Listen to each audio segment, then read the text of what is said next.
Après avoir été libéré de prison, un homme qui avait été injustement condamné visita la tombe de la jeune femme pour lui rendre hommage. Alors qu'il s'agenouillait pour dire une prière, il trouva une enveloppe qui changea tout. Avant de commencer les messages, vous devez savoir que vous n'êtes pas là, et c'est ainsi que vous quittez le canal que vous inscrivez, mais vous devez savoir plus si vous le faites. La porte de fer grinça lourdement en s'ouvrant, révélant la silhouette éreintée de Peter sortant de prison. Il portait des vêtements qui ne lui allaient plus, usés et froissés par le temps, et tenait un sac en plastique avec ses quelques affaires. Le soleil dur l'aveugla un instant, mais pas plus que les cris du petit groupe de personnes rassemblées dehors. Un homme hurlant, un meurtrier, une femme tenant une pancarte avec le visage de la jeune fille pour laquelle il avait été condamné à tort pour meurtre. Peter avala difficilement, mais ne répondit pas. Cette humiliation prendra-t-elle un jour fin ? Pensa-t-il, détournant le regard vers le sol. Il fit quelques pas hésitants loin de la porte, mais les cris continuaient. Deux hommes commencèrent à le suivre en élevant la voix. « Tu ne mérites pas d'être libre, ordure !» L'un d'eux rugit. Peter serra le sac contre sa poitrine, essayant de paraître indifférent, mais sa respiration s'accéléra à chaque insulte, la sueur commença à perler sur son front, se mêlant à la fatigue des années, portant le poids d'une culpabilité qui n'était pas la sienne. « Laissez-les parler », pensa Peter.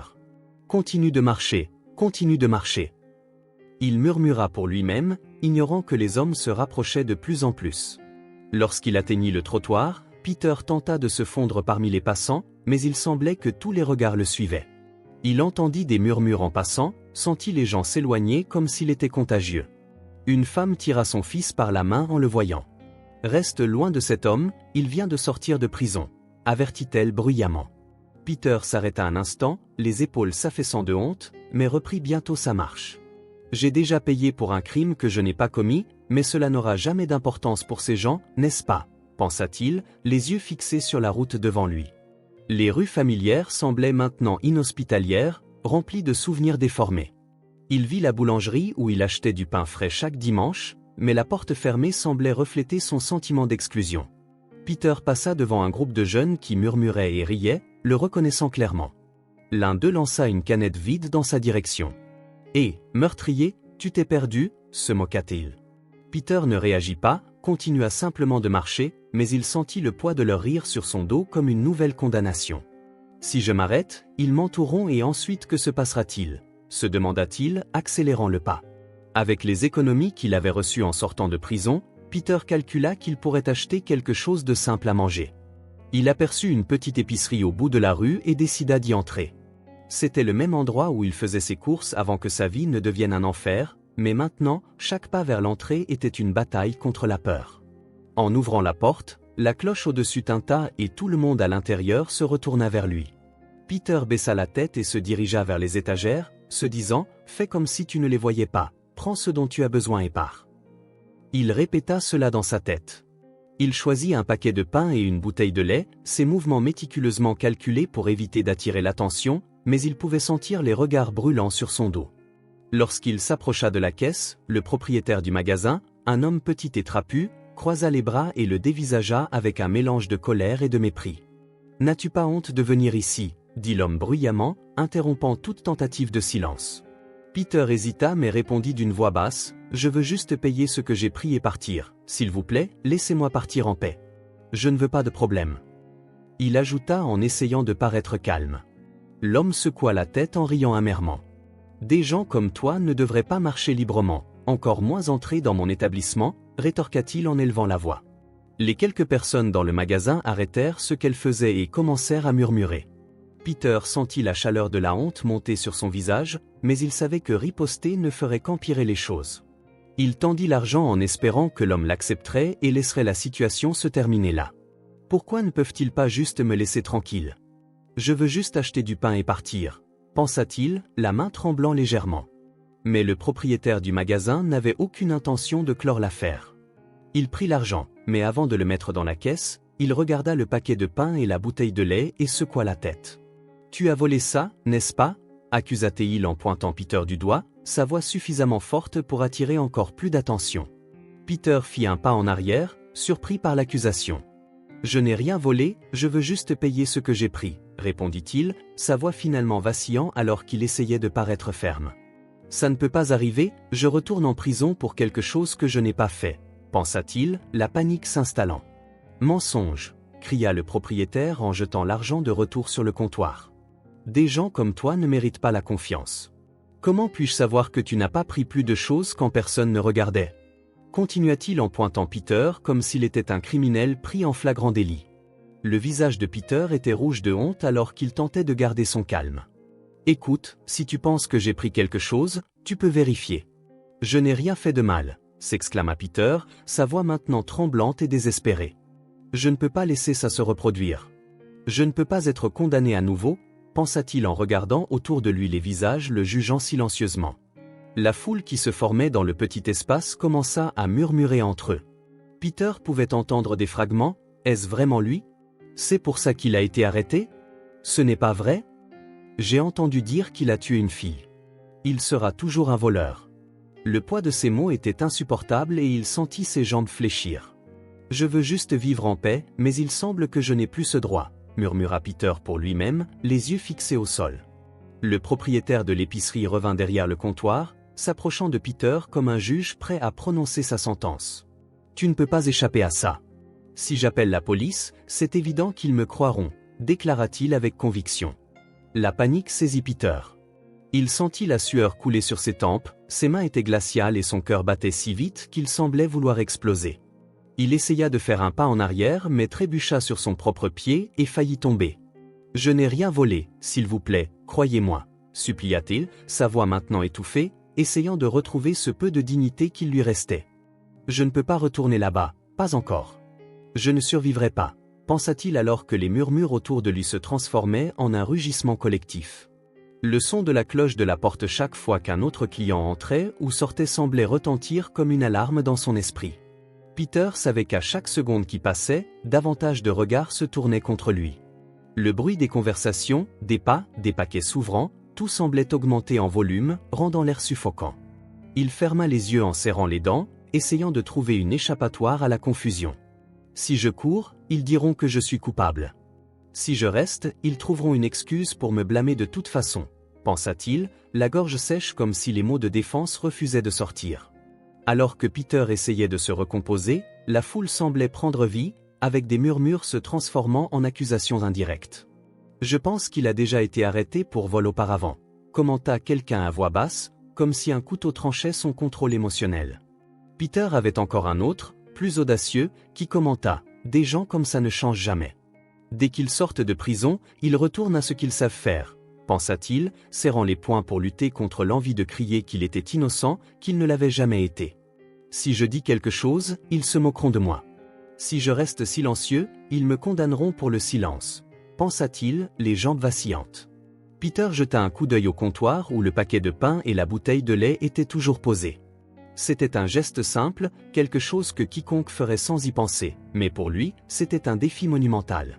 Prendre ces articles et partir semblait impossible car chaque mouvement était interprété comme une confession de culpabilité par les regards autour de lui. Ce n'est pas juste de la nourriture, c'est mon droit d'exister. Pourquoi personne ne comprend cela, pensa-t-il, sentant le poids des attentes injustes que chacun plaçait sur lui. L'air semblait plus lourd, comme si les murs se refermaient. Le propriétaire de l'épicerie continua de le dévisager avec une expression mêlant mépris et colère. « Des gens comme toi ne devraient même pas être ici », dit-il en brisant le silence, tout en gardant son ton assez fort pour que tout le monde entende. Peter sentit l'impact de ces mots comme un coup dans le ventre. « Que veut-il que je fasse? Me mettre à genoux et mendier pardon pour quelque chose que je n'ai jamais fait », pensa-t-il en mordant sa lèvre inférieure pour retenir les larmes. Il savait que tout signe de faiblesse serait interprété comme une culpabilité, mais l'effort pour maintenir sa maîtrise semblait le drainer complètement. Un client près du comptoir laissa échapper un rire sec comme s'il appréciait la situation. « Tu as de la chance de ne pas avoir encore été lapidé.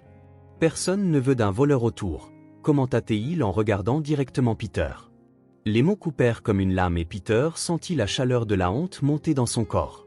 Il voulait crier qu'il n'était pas un voleur, qu'il ne l'avait jamais été, mais la douleur d'être constamment traité comme un criminel le paralysait. Pourquoi personne ne me croit, même quand je supplie? Essayez de prouver que je suis digne, pensa-t-il, sentant ses jambes trembler. Le propriétaire de l'épicerie fit un pas en arrière et pointa la porte. « Va-t'en d'ici avant que j'appelle la police », cria-t-il. Peter hésita, regardant le paquet de pain et la bouteille de lait sur le comptoir. « J'ai juste besoin de manger, je n'ai rien volé, » rétorqua-t-il, sa voix maintenant plus amère que désespérée. Mais l'homme secoua la tête, les yeux fixés sur Peter comme s'il était une peste. « Tu paieras pour tout ce que tu as fait, tôt ou tard, dehors d'ici, » dit-il. Peter attrapa le pain et le lait et sortit lentement, mais avec les mots « police » et « prison » résonnant dans sa tête, il était sûr d'une chose, ils n'ont pas besoin de preuves, ils ont juste besoin de quelqu'un à blâmer et ce sera toujours moi, pensa-t-il. La porte de l'épicerie se referma avec fracas derrière Peter et la cloche tinta comme un son de défaite. Il serra le pain et le lait fermement comme si c'était la seule chose le liant à la dignité qui lui restait.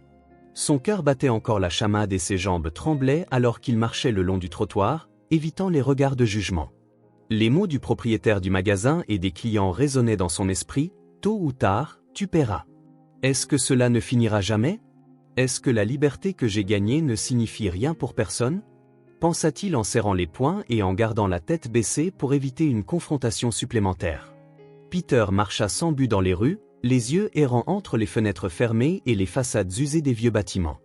Il avait besoin d'un endroit où rester, mais les options semblaient inexistantes. Le sentiment de rejet flottait dans l'air et même les personnes qui ne savaient pas qui il était semblaient le regarder avec suspicion. Chaque coin semblait un rappel qu'il n'appartenait plus à ce monde.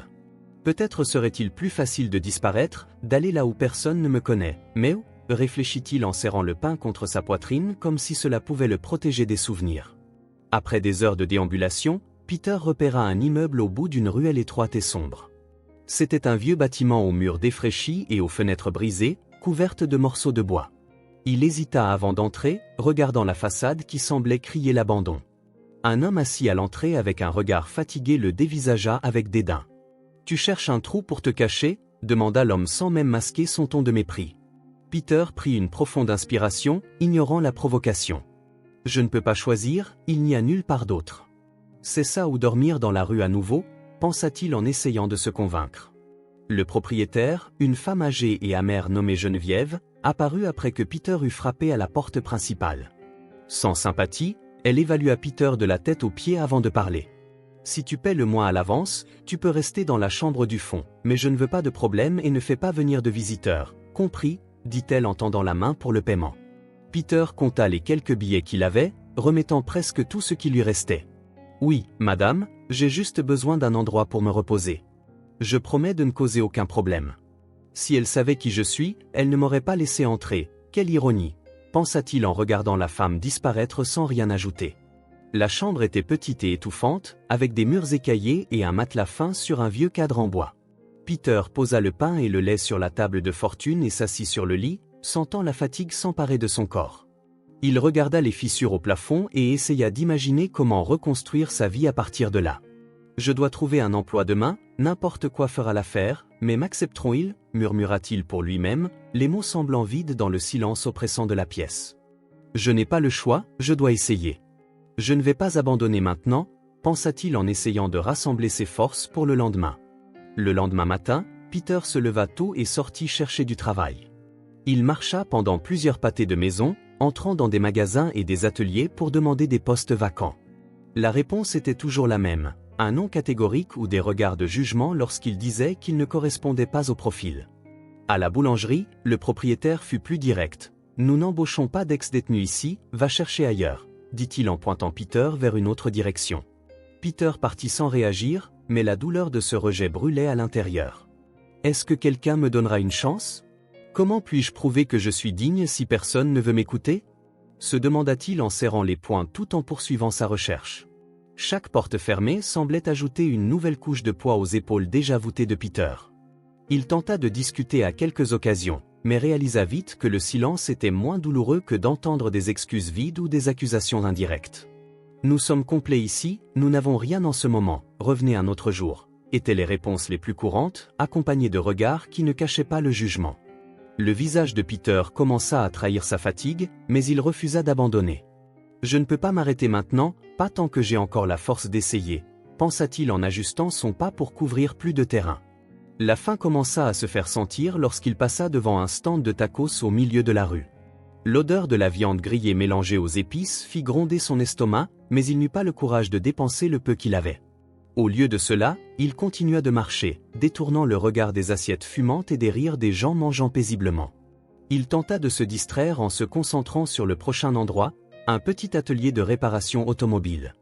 Mais avant même d'entrer, il sentit les regards d'un groupe de mécaniciens fixés sur lui. L'un d'eux secoua la tête et murmura quelque chose, suscitant des rires chez les autres. « Je suppose que même le son de mes pas dit que je n'appartiens plus à ce monde », pensa-t-il, frustré par lui-même. Lorsqu'il s'arrêta pour boire un peu d'eau à une fontaine publique, Peter regarda ses mains, usées et sèches, reflétant le temps qu'il avait passé derrière les barreaux. Il se souvint des fois où il avait utilisé ses mêmes mains pour réparer la voiture de sa sœur, qui n'était plus en vie. « Si seulement quelqu'un me donnait une chance, je pourrais prouver que je suis toujours capable », murmura-t-il en pressant ses lèvres pour contenir sa frustration. Les souvenirs étaient amers, mais Peter savait que le passé ne le quitterait pas de sitôt. « Je dois juste continuer d'essayer, un endroit ouvrira ses portes pour moi, même si c'est le dernier de cette ville », pensa-t-il. Après des heures de tentatives infructueuses, Peter passa devant un bar délabré où un panneau indiquait qu'il cherchait quelqu'un pour faire le ménage. Il entra, essayant d'ignorer les regards curieux des quelques clients buvant tôt le matin. Le propriétaire, un homme bourru et de mauvaise humeur nommé Julian, l'évalua impatiemment. « J'ai besoin de quelqu'un pour nettoyer les toilettes et le sol. Le paiement est hebdomadaire et je ne veux pas connaître ton histoire, juste ton travail. »« Prends ou laisse ?» demanda-t-il en essuyant le comptoir avec dédain. « C'est ça ou rien, je ne peux pas me permettre de refuser, » répondit Peter mentalement en hochant la tête et en acceptant le poste. L'odeur des toilettes du bar était insupportable. Peter dut retenir son réflexe nauséeux plusieurs fois en frottant le sol et les tables souillées par des années de négligence.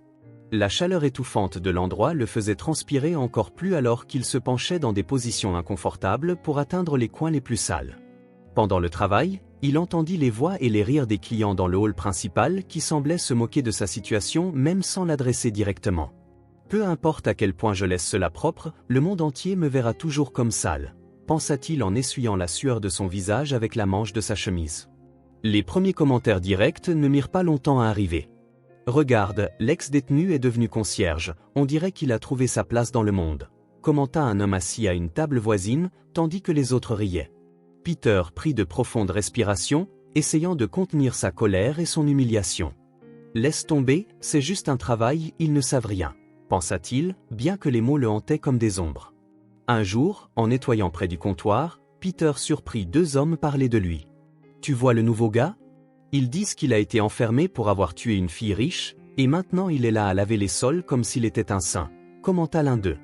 L'autre rit et répondit, « C'est toujours comme ça, ils sortent de prison mais ils restent les mêmes, bientôt il se retrouvera dans un autre pétrin, » ajouta-t-il.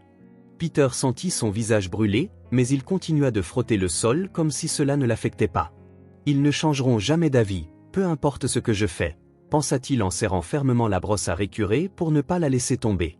Cette nuit-là, Julian l'appela pour nettoyer une table où un client ivre avait renversé de la bière. Peter s'y rendit sans se plaindre, mais le client, un homme grand à la voix forte, le fixa avec mépris. « Concierge, tu apprécies ta nouvelle vie ?» se moqua-t-il pendant que Peter nettoyait silencieusement le sol. « Je parie que tu n'es pas aussi innocent que tu aimes le prétendre. Tout le monde sait ce que tu as fait, » continua l'homme, serrant les dents de Peter pour essayer de l'ignorer, mais les moqueries persistèrent. « Ne réponds pas, ne lui donne pas une raison, finis juste et pars d'ici, » se dit-il alors que la sueur coulait sur son front. Quand Peter se leva pour partir, le client ivre saisit le seau d'eau sale à côté de lui et le renversa complètement sur lui. « Regarde ça, maintenant tu es aussi sale que tu l'as toujours été, » cria-t-il alors que des rires résonnaient dans le bar. Peter resta paralysé un moment, sentant l'eau couler sur ses vêtements et son visage. Il regarda autour de lui, voyant les clients chuchoter et pointer du doigt tandis que Julian secouait la tête, indifférent. « Pourquoi j'essaie encore ? Peu importe ce que je fais, je serai toujours comme ça à leurs yeux, » pensa-t-il, sentant l'humiliation le consumer complètement. Peter sortit du bar avec ses vêtements encore trempés, l'odeur forte de l'eau sale imprégnée sur sa peau. Chaque pas semblait peser une tonne tandis que les rires du client ivre et des autres clients résonnaient encore dans son esprit. Il tenta d'ignorer les regards curieux et les commentaires des passants. « On dirait que quelqu'un a eu une journée difficile », commenta bruyamment une femme tandis que d'autres autour d'elle riaient. Peter détourna le regard, essayant de garder la tête haute. « Je ne les laisserai pas me voir briser. Peu importe ce qu'ils disent, je rentrerai chez moi et j'oublierai tout, » pensa-t-il en retenant les larmes qui menaçaient de tomber alors qu'il marchait le long des rues étroites vers l'immeuble. Peter remarqua que le silence semblait plus lourd cette nuit-là. Les réverbères clignotaient, projetant des ombres étranges qui dansaient sur les murs usés des bâtiments. Il atteignit enfin la porte rouillée et gravit les marches prudemment, craignant que le bruit n'attire l'attention des voisins qui le regardaient déjà avec dédain. En ouvrant la porte de sa chambre, il trouva l'espace anormalement vide. Le matelas était renversé, la table de fortune renversée et le pain qu'il avait acheté à l'épicerie avait disparu. Non, ça ne peut pas être ça. C'est tout ce que j'avais, qui ferait ça ? Pensa-t-il, ressentant le désespoir s'installer. Peter regarda autour de lui, essayant de trouver un signe que les voleurs avaient laissé quelque chose derrière eux, mais tout ce qui avait de la valeur, bien que peu, avait disparu. Il tomba à genoux sur le sol, les mains serrant sa tête alors que la réalité de la situation le frappait durement. Ne puis-je même pas avoir un petit morceau ici ? C'est comme si tout autour de moi s'effondrait, murmura-t-il, le ton mêlant colère et impuissance. Il se releva lentement, décidant qu'il devait affronter le propriétaire de l'immeuble. Il doit savoir, pensa-t-il. Cela ne peut pas continuer. Si je ne règle pas ça, je perdrai même cet endroit où dormir, pensa-t-il en rassemblant le courage pour agir. Le propriétaire habitait dans le bloc voisin et Peter savait que l'homme n'aimait pas être dérangé, mais il n'avait pas d'autre choix. En quittant l'immeuble, Peter entendit des pas rapides venant d'une ruelle étroite à côté. Avant qu'il ne puisse réagir, il sentit une forte poussée qui le fit tomber au sol. 3 jeunes apparurent en riant et le fixant du regard. « Regarde qui est de retour, l'ex-détenu, pensa-t-il. Tu penses pouvoir te promener ici comme une personne normale ?» se moqua l'un d'eux, tandis que les autres hochaient la tête avec mépris. Peter tenta de se relever mais fut repoussé. « Pourquoi faites-vous ça ? Je ne vous ai rien fait, » cria-t-il, la douleur transperçant sa voix. Les jeunes continuèrent de rire, mais après quelques secondes, ils décidèrent de partir. On a délivré le message. « La prochaine fois, ne te montre pas par ici, » dit l'un d'eux avant de disparaître dans l'obscurité. Peter resta au sol pendant quelques minutes, essayant de reprendre son souffle. Ses bras tremblaient alors qu'il se redressait, le côté de son corps qui avait touché le sol endolori. C'est comme si le monde entier était déterminé à m'écraser. Ne puis-je avoir un instant de repos ? Pensa-t-il en s'appuyant contre le mur pour retrouver son équilibre. Mais je n'abandonnerai pas, pas maintenant, murmura-t-il pour lui-même. Peter essuya son visage avec ses mains, essayant d'effacer les traces de l'attaque. L'eau sale mélangée à la poussière le faisait paraître encore plus sale, mais il s'en fichait désormais. Ses pensées étaient fixées sur l'objectif de parler au propriétaire, même s'il devait endurer plus d'humiliation. Il redressa ses vêtements du mieux qu'il pouvait et continua de marcher, ignorant la douleur qui accompagnait chaque pas. « Je vais résoudre ça, je ferai face à qui je dois, peu importe ce qu'ils disent. J'ai besoin d'un endroit où dormir, » répéta-t-il dans sa tête comme un mantra, essayant de rester fort en tournant le coin. Peter repéra enfin la maison du propriétaire. C'était une construction simple, mais bien mieux conservée que l'immeuble où il vivait. Il prit une profonde inspiration avant de frapper à la porte, le son résonnant dans la rue déserte. Après quelques secondes, la porte s'ouvrit et un homme d'âge moyen au visage sévère apparut, semblant impatient. « Qui êtes-vous ? » ?»« Oh, vous devez être le nouveau locataire, » mentionna Geneviève. « Que voulez-vous à cette heure-ci ? » ?»« Je n'ai pas le temps pour tes plaintes, » dit-il en croisant les bras et en bloquant l'entrée. Peter tenta de rester calme, même s'il sentait le mépris explicite dans la voix de l'homme. « Ma maison a été cambriolée, ils ont pris tout ce que j'avais. J'ai besoin que vous m'aidiez à résoudre cela, » expliqua-t-il, sa voix tremblante. « Je dois parler avec elle un instant. » Peter sentit le regard du propriétaire scruter chaque centimètre de son apparence, les vêtements froissés, le visage sale et les yeux fatigués. « Elle est indisponible en ce moment. Tu penses que je suis responsable de tes problèmes ? » demanda l'homme, son expression oscillant entre moquerie et irritation. Peter retint l'envie de répondre. « Je ne dis pas ça, mais vous êtes responsable de l'endroit. Vous ne pouvez pas prétendre que rien ne s'est passé, » tenta-t-il de paraître ferme, mais il savait que chaque mot semblait tomber dans des oreilles déjà décidées à ne pas l'écouter. « Si je montre de la faiblesse maintenant, il pensera qu'il peut me repousser encore plus, » pensa-t-il, bien que son corps lui dise le contraire.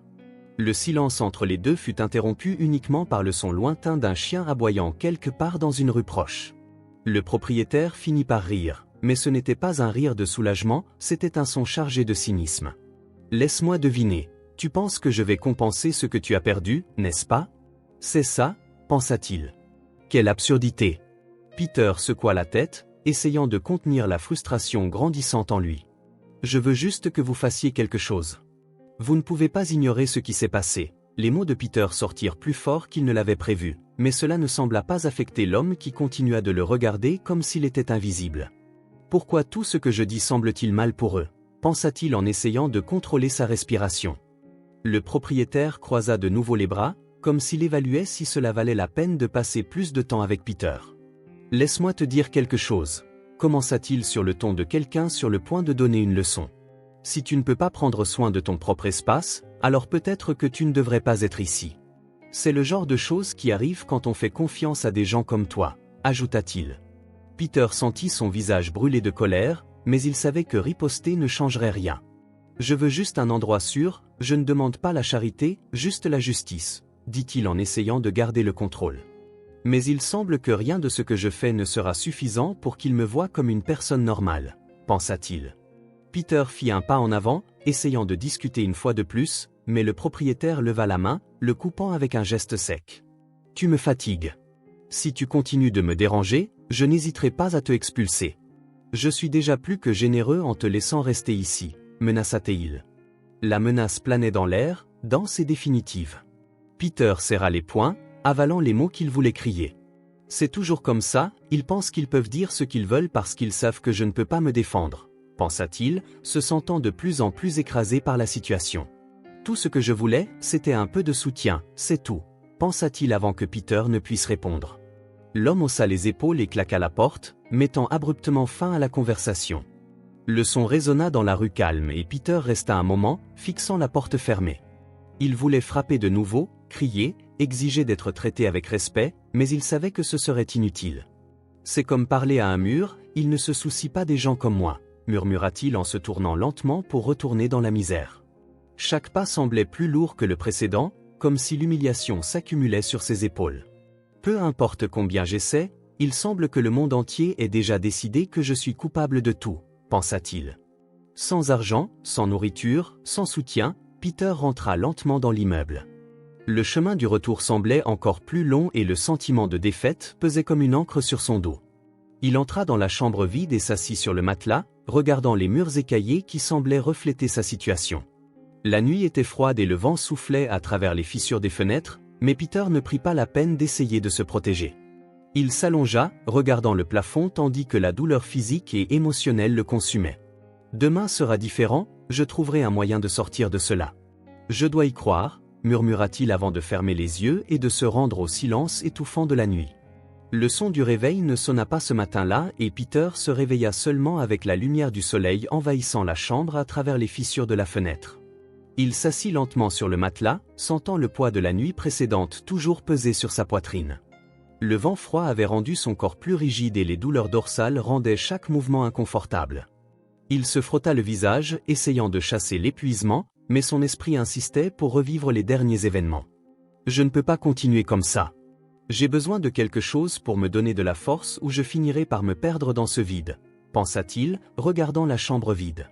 Peter prit une profonde inspiration, essayant de rassembler le courage de faire face à une autre journée. Il savait qu'il avait besoin de quelque chose au-delà du travail ou d'un abri, il avait besoin de but.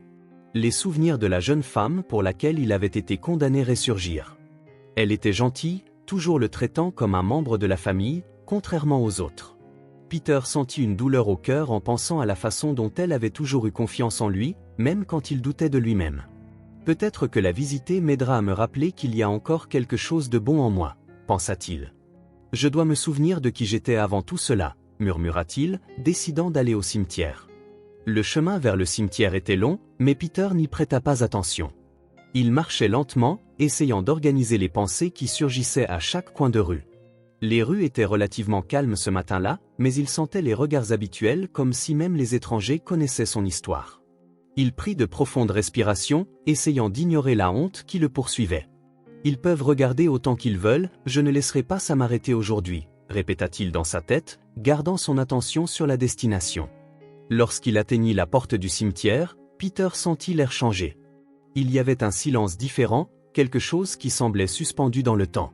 Il entra, suivant le chemin de pierre entouré d'arbres qui se balançaient doucement avec le vent. Chaque pas semblait plus lourd, comme s'il portait des années de culpabilité et de tristesse. En apercevant la tombe de la jeune femme, Peter s'arrêta, ressentant un nœud dans sa gorge qui semblait impossible à défaire. Elle ne méritait pas ça, elle ne le méritait jamais. Si je pouvais échanger ma place avec elle, je l'aurais fait sans réfléchir, pensa-t-il en s'approchant lentement. Peter s'agenouilla devant la pierre tombale, ses yeux fixés sur le nom gravé sur la pierre. Il passa ses doigts sur les lettres comme s'il avait besoin de les sentir pour y croire. « Je suis tellement désolé, pas pour moi, mais pour toi, pour tout ce qu'ils t'ont pris. Je n'ai pas réussi à te protéger, dit-il d'une voix basse alors que des larmes coulaient silencieusement sur son visage. Il ferma les yeux, essayant de se concentrer sur une prière. « Donne-moi de la force, s'il te plaît, juste ça, juste assez pour continuer d'essayer, » murmura-t-il, sa voix chargée de douleur. Le vent froid passant entre les pierres tombales semblait porter des murmures du passé, faisant frissonner Peter. Il essaya de se concentrer sur la prière, mais les souvenirs de la jeune femme vinrent en torrent.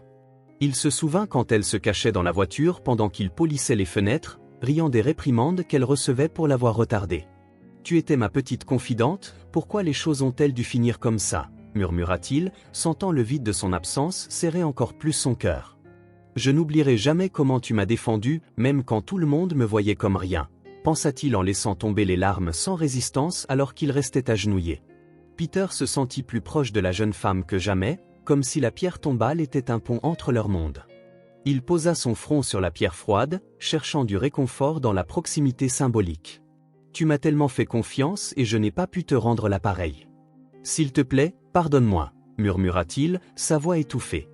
Il se sentit écrasé par la culpabilité et les souvenirs, mais en même temps, il y avait une petite étincelle d'espoir. « Peut-être que tu vois tout cela et que tu crois encore en moi. C'est tout ce dont j'ai besoin pour continuer, » pensa-t-il, essayant de trouver de la force dans l'idée. Lorsqu'il ouvrit les yeux, quelque chose attira son attention. À côté de la pierre tombale, il y avait une enveloppe blanche légèrement froissée, comme si elle avait été laissée là récemment. Peter regarda autour de lui, mais personne n'était à proximité. Il hésita avant de la ramasser, sentant son cœur s'emballer sans raison apparente. « Qu'est-ce que c'est ? Pourquoi quelqu'un laisserait-il quelque chose ici ?» pensa-t-il en déchirant soigneusement le bord de l'enveloppe. Ses doigts tremblaient en tirant le contenu de l'enveloppe. La photo semblait si récente qu'elle fit nouer la gorge de Peter. Il reconnut immédiatement le sourire de la jeune femme, mais son regard fut attiré par l'homme à côté d'elle, son frère aîné. « Tu étais toujours si silencieux, si distant. Je n'ai jamais compris pourquoi, » murmura Peter en observant les détails de l'image comme s'ils étaient des indices pour quelque chose de plus grand. En retournant le papier, la courte note faillit lui faire perdre haleine. « J'ai toujours su qu'il était innocent. J'aurais aimé pouvoir faire quelque chose, » lut Peter à voix haute, ressentant le poids de chaque mot à l'intérieur. Il y avait une photo de la jeune femme à côté de son frère aîné. Peter reconnut immédiatement le visage. Il se souvenait des rares fois où le frère était apparu au manoir, toujours distant et avec une expression qui semblait cacher quelque chose. Avec la photo, il y avait une courte note. « J'ai toujours su qu'il était innocent. J'aurais aimé pouvoir faire quelque chose », lut-il les mots à plusieurs reprises, essayant de comprendre la signification. « Ça ne peut pas être vrai, pourquoi n'a-t-il jamais rien dit ? Avait-il peur ou se protégeait-il simplement ?» murmura Peter, son esprit tournant avec des questions sans réponse. Peter tenta d'organiser ses pensées, mais chaque fois qu'il lisait la note, de nouveaux doutes surgissaient. Il ne pouvait pas ignorer la possibilité que son frère aîné savait quelque chose d'important sur l'accident qui avait coûté la vie à la jeune fille. « Est-ce qu'il sait que je ne suis pas coupable ou faisait-il aussi partie de ça ?» se demanda Peter en fixant la photo comme si elle pouvait lui répondre. La note semblait crier une urgence que Peter ne comprenait toujours pas. « Je dois le trouver s'il sait vraiment quelque chose, peut-être que cela pourrait tout changer, » pensa-t-il, ses yeux fixés sur le message. L'air autour semblait plus froid alors que Peter tenait la photo et la note. Il regarda de nouveau la pierre tombale, comme s'il s'attendait à y trouver une explication gravée, mais ce qu'il trouva le laissa stupéfait. À côté de la tombe de la jeune fille, il y avait une autre pierre tombale. Il fit un pas hésitant vers elle, sentant son estomac se nouer avant même de lire le nom. « Ce n'est pas possible, ce n'est pas ce que je pense, » murmura-t-il alors que ses yeux se concentraient sur les mots gravés sur la pierre. Le sol semblait tourner sous les pieds de Peter alors qu'il tentait de traiter ce qu'il voyait. Il reconnut immédiatement le nom, c'était la sœur de la jeune fille. Une vague de souvenirs refit surface, des moments où il les emmenait toutes les deux à l'école ou entendait leur rire en jouant dans le jardin. Comment cela a-t-il pu arriver ? Quand tout s'est-il effondré comme ça? Murmura-t-il, se sentant incapable de détourner le regard de la pierre tombale. La douleur de perdre l'une était déjà insupportable, mais maintenant, le poids de la perte des deux le cruchait. Cela ne peut pas être une coïncidence, pas après tout ce qui m'est arrivé, pensa-t-il, le cœur douloureux. Le nom de l'autre sœur y était inscrit, marqué avec la même simplicité que celui des jeunes filles. Peter sentit ses jambes faiblir et le billet presque tomber de ses mains. Tous les deux sont morts, murmura-t-il, l'incrédulité dominant sa voix. Il fit un pas en arrière, sentant le poids de la découverte s'abattre sur lui. Quelque chose ne va vraiment pas ici. Ça ne peut pas être juste une coïncidence. Je dois comprendre ce qui s'est vraiment passé, pensa-t-il en regardant les deux tombes côte à côte. Les jours qui suivirent la découverte au cimetière furent étouffants pour Peter. Il pouvait à peine dormir ou manger, son esprit consumé par l'image des deux pierres tombales et les mots du billet. Je savais toujours qu'il était innocent. J'aurais voulu pouvoir faire quelque chose. Ces phrases résonnaient dans sa tête, un martèlement constant qui l'empêchait de trouver le moindre semblant de paix. Je dois comprendre ce qui s'est passé. Je ne peux plus vivre avec ce doute qui me consume, murmura-t-il en s'asseyant sur le bord du matelas dans sa chambre vide. La décision d'aller au manoir n'avait pas été facile, mais elle semblait inévitable. Peter savait qu'il prenait un risque, mais l'urgence de parler à son frère aîné était plus grande que toute peur. S'il connaît vraiment la vérité, alors cela pourrait être ma seule chance de prouver que je n'ai jamais été coupable, pensa-t-il en s'habillant de ses vêtements simples et ajustant le col de sa chemise. Il regarda ses mains calleuses et se souvint comment elles étaient plus stables avant que tout ne s'effondre. Je ne peux pas échouer, pas maintenant, se dit-il en se dirigeant vers ce qu'il savait être une confrontation inévitable. Le chemin vers le manoir était un mélange de nostalgie et de douleur. Peter traversa des rues qu'il connaissait si bien mais qui semblaient désormais lointaines, presque irréelles. Il se souvenait quand il conduisait ces mêmes routes, emmenant les sœurs à l'école ou en excursion. Leur rire résonnait encore dans son esprit, mais maintenant il était accompagné du poids insupportable de la perte. J'ai tout donné à cette famille et ils m'ont traité comme des ordures quand j'avais le plus besoin d'eux, murmura-t-il en serrant les poings alors qu'il continuait de marcher. Cette fois, ils vont m'entendre, même de force, pensa-t-il déterminé. Lorsque le manoir apparut au loin, Peter s'arrêta un instant pour observer les portes imposantes qui semblaient encore plus intimidantes qu'avant. Les souvenirs inondèrent son esprit, les jardins bien entretenus, les fêtes luxueuses et le son constant des ordres venant de la matriarche de la famille. Il prit une profonde inspiration, essayant de repousser le sentiment de petitesse et d'insignifiance. « Je ne suis pas ici pour me remémorer, je suis ici pour confronter, » dit-il doucement en faisant les premiers pas vers la porte. Peter atteignit les portes et appuya sur l'interphone. Le son de la sonnerie résonna à travers l'entrée silencieuse. Après quelques secondes, une voix masculine, teintée de mépris, répondit. « Que voulez-vous? Qui êtes-vous » demanda le gardien visiblement irrité. « Je m'appelle Peter. J'ai besoin de parler avec le frère aîné de la fille. » « C'est urgent, répondit-il en essayant de rester calme. La réponse fut rapide et tranchante. « Vous n'êtes pas autorisé ici. Faites demi-tour avant d'avoir des ennuis. » Peter serra l'interphone fermement, luttant contre l'envie de crier. « Je ne pars pas tant qu'ils ne m'ont pas entendu. Ils doivent savoir que je ne vais pas disparaître aussi facilement, pensa-t-il en insistant sur sa position. Quelques minutes plus tard, deux gardes sortirent de l'autre côté de la porte. Ils ouvrirent l'entrée juste assez pour sortir, mais Peter remarqua immédiatement que leurs intentions n'étaient pas de dialoguer. « Nous vous avons déjà dit que vous n'êtes pas le bienvenu ici. Pourquoi insistez-vous » demanda l'un des hommes grands et menaçants. Peter leva les mains, essayant de montrer qu'il ne cherchait pas la bagarre. « Je veux juste parler à Ethan. C'est juste une conversation, rien de plus. »« Laissez-moi expliquer, » implora-t-il, mais il fut accueilli par une poussée qui le fit tituber. « Vous ne savez même pas pourquoi je suis ici. Pourquoi me traitez-vous ainsi » Frustré, Peter tenta de stabiliser ses pieds au sol, mais la poussée était assez forte pour le déstabiliser. Il fit quelques pas en arrière mais ne se retira pas complètement. « Je ne suis pas venu causer des problèmes. Je veux juste une chance de parler. » « Vous ne comprenez pas ce qui est en jeu, » dit-il en essayant de paraître calme, bien que sa voix commençait à trembler. Les gardes ne répondirent pas immédiatement, échangeant des regards comme s'ils décidaient comment le traiter. « Il n'y a rien que vous puissiez dire qui changera quoi que ce soit. Maintenant, partez, » répondit l'autre d'un ton sec et inflexible. « Peu importe ce que je dis, ils ont déjà décidé que je suis un problème, » pensa Peter, sentant le découragement grandir. Les hommes firent un pas de plus vers lui et Peter leva de nouveau les mains dans un geste instinctif de défense. « Vous n'avez aucune idée de l'importance de ceci. J'ai tout perdu à cause d'eux, à cause de leurs mensonges, s'exclama-t-il, sa voix plus forte qu'il ne le voulait. L'un des gardes renifla et secoua la tête, manifestement impatient. Nous n'avons pas le temps d'écouter les plaintes d'un ex-détenu. Dégagez d'ici avant que les choses ne s'aggravent pour vous, dit-il tandis que l'autre s'apprêtait déjà à le saisir. Ça ne va pas bien se terminer, j'aurais dû réfléchir avant de venir, pensa Peter alors que son cœur s'emballait. Les gardes l'ignoraient complètement, commençant à le pousser vers la rue. Peter essaya de résister mais savait qu'il n'avait pas la force de les affronter physiquement. Vous ne comprenez pas. Ethan c'est quelque chose d'important, quelque chose qui pourrait tout changer, cria-t-il, mais ses mots semblaient disparaître dans l'air. Les hommes continuèrent de le forcer à sortir, leurs expressions indifférentes. Si vous n'avez pas le droit de venir ici et de demander quoi que ce soit, partez maintenant avant que nous ne vous fassions partir pour de vrai, dit l'un des gardes, sa voix froide et menaçante. Peter trébucha mais parvint à rester sur ses pieds tandis que les hommes le traînaient. Il regarda en arrière, désespéré, espérant que quelqu'un à l'intérieur de la maison apparaîtrait pour intervenir, mais les fenêtres restaient fermées et l'entrée principale du manoir semblait aussi impénétrable qu'elle l'avait toujours été. Ils feront semblant que je n'ai jamais été ici. C'est ce qu'ils font, effacer tout ce qui ne correspond pas à leur monde, pensa-t-il alors que la frustration grandissait à chaque seconde. S'il vous plaît, écoutez. Je ne demande pas grand-chose. Je veux juste parler à Ethan, essaya-t-il de nouveau, mais sa voix semblait n'être qu'un écho lointain.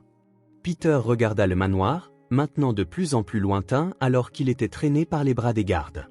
Il ressentait colère et impuissance se mêlant dans un tourbillon à l'intérieur de lui. Vous pensez pouvoir me réduire au silence pour toujours? Ça ne marchera pas. Je découvrirai la vérité avec ou sans votre aide, cria-t-il désespérément, essayant de faire en sorte que sa voix atteigne l'intérieur de la maison, mais les gardes rirent comme s'il était une blague. Ils ne voient que ce qu'ils veulent voir. Personne ici ne veut de la vérité, pensa-t-il, la frustration brûlant dans sa poitrine. Alors qu'il était traîné par l'entrée principale, Peter vit une fenêtre au dernier étage s'ouvrir un instant. Pendant un bref instant, il réussit à apercevoir Ethan, maintenant âgé de 18 ans, debout derrière le verre. Le jeune homme regardait dehors, mais il y avait quelque chose d'étrange dans sa posture. Il semblait nerveux, presque paranoïaque, comme s'il savait qu'il était observé. Peter essaya de lui crier, mais fut interrompu par une forte traction des gardes de sécurité. Il est surveillé. Il contrôle tout ce qu'il fait, réalisa Peter, son esprit tournant avec de nouvelles possibilités. Le reflet du verre de la fenêtre projetait une lueur qui, pour Peter, semblait comme un signal qu'Ethan voulait l'aider mais était incapable de le faire. Il plissa les yeux, essayant de capter le moindre geste ou expression qui confirmerait sa suspicion. Il me voit, je sais. Pensait-il peut-être qu'il attendait le bon moment ou peut-être qu'il est aussi piégé que moi, essayait-il de s'accrocher à l'espoir que leur bref contact visuel signifiait quelque chose. Mais avant qu'il ne puisse réagir, il sentit une autre traction qui le lança encore plus loin du manoir. Les gardes le jetèrent finalement dehors en claquant la porte derrière lui avec un fracas tonitruant qui résonna dans la rue. Peter tomba à genoux sur le trottoir, haletant et les bras endoloris. Il regarda le manoir une dernière fois, le cœur lourd de la certitude qu'il avait commis une erreur en y allant. C'était une idée terrible. Je viens juste de compliquer les choses. Maintenant ils savent que j'essaie de m'approcher, murmura-t-il, sentant le poids de la défaite s'emparer de son corps.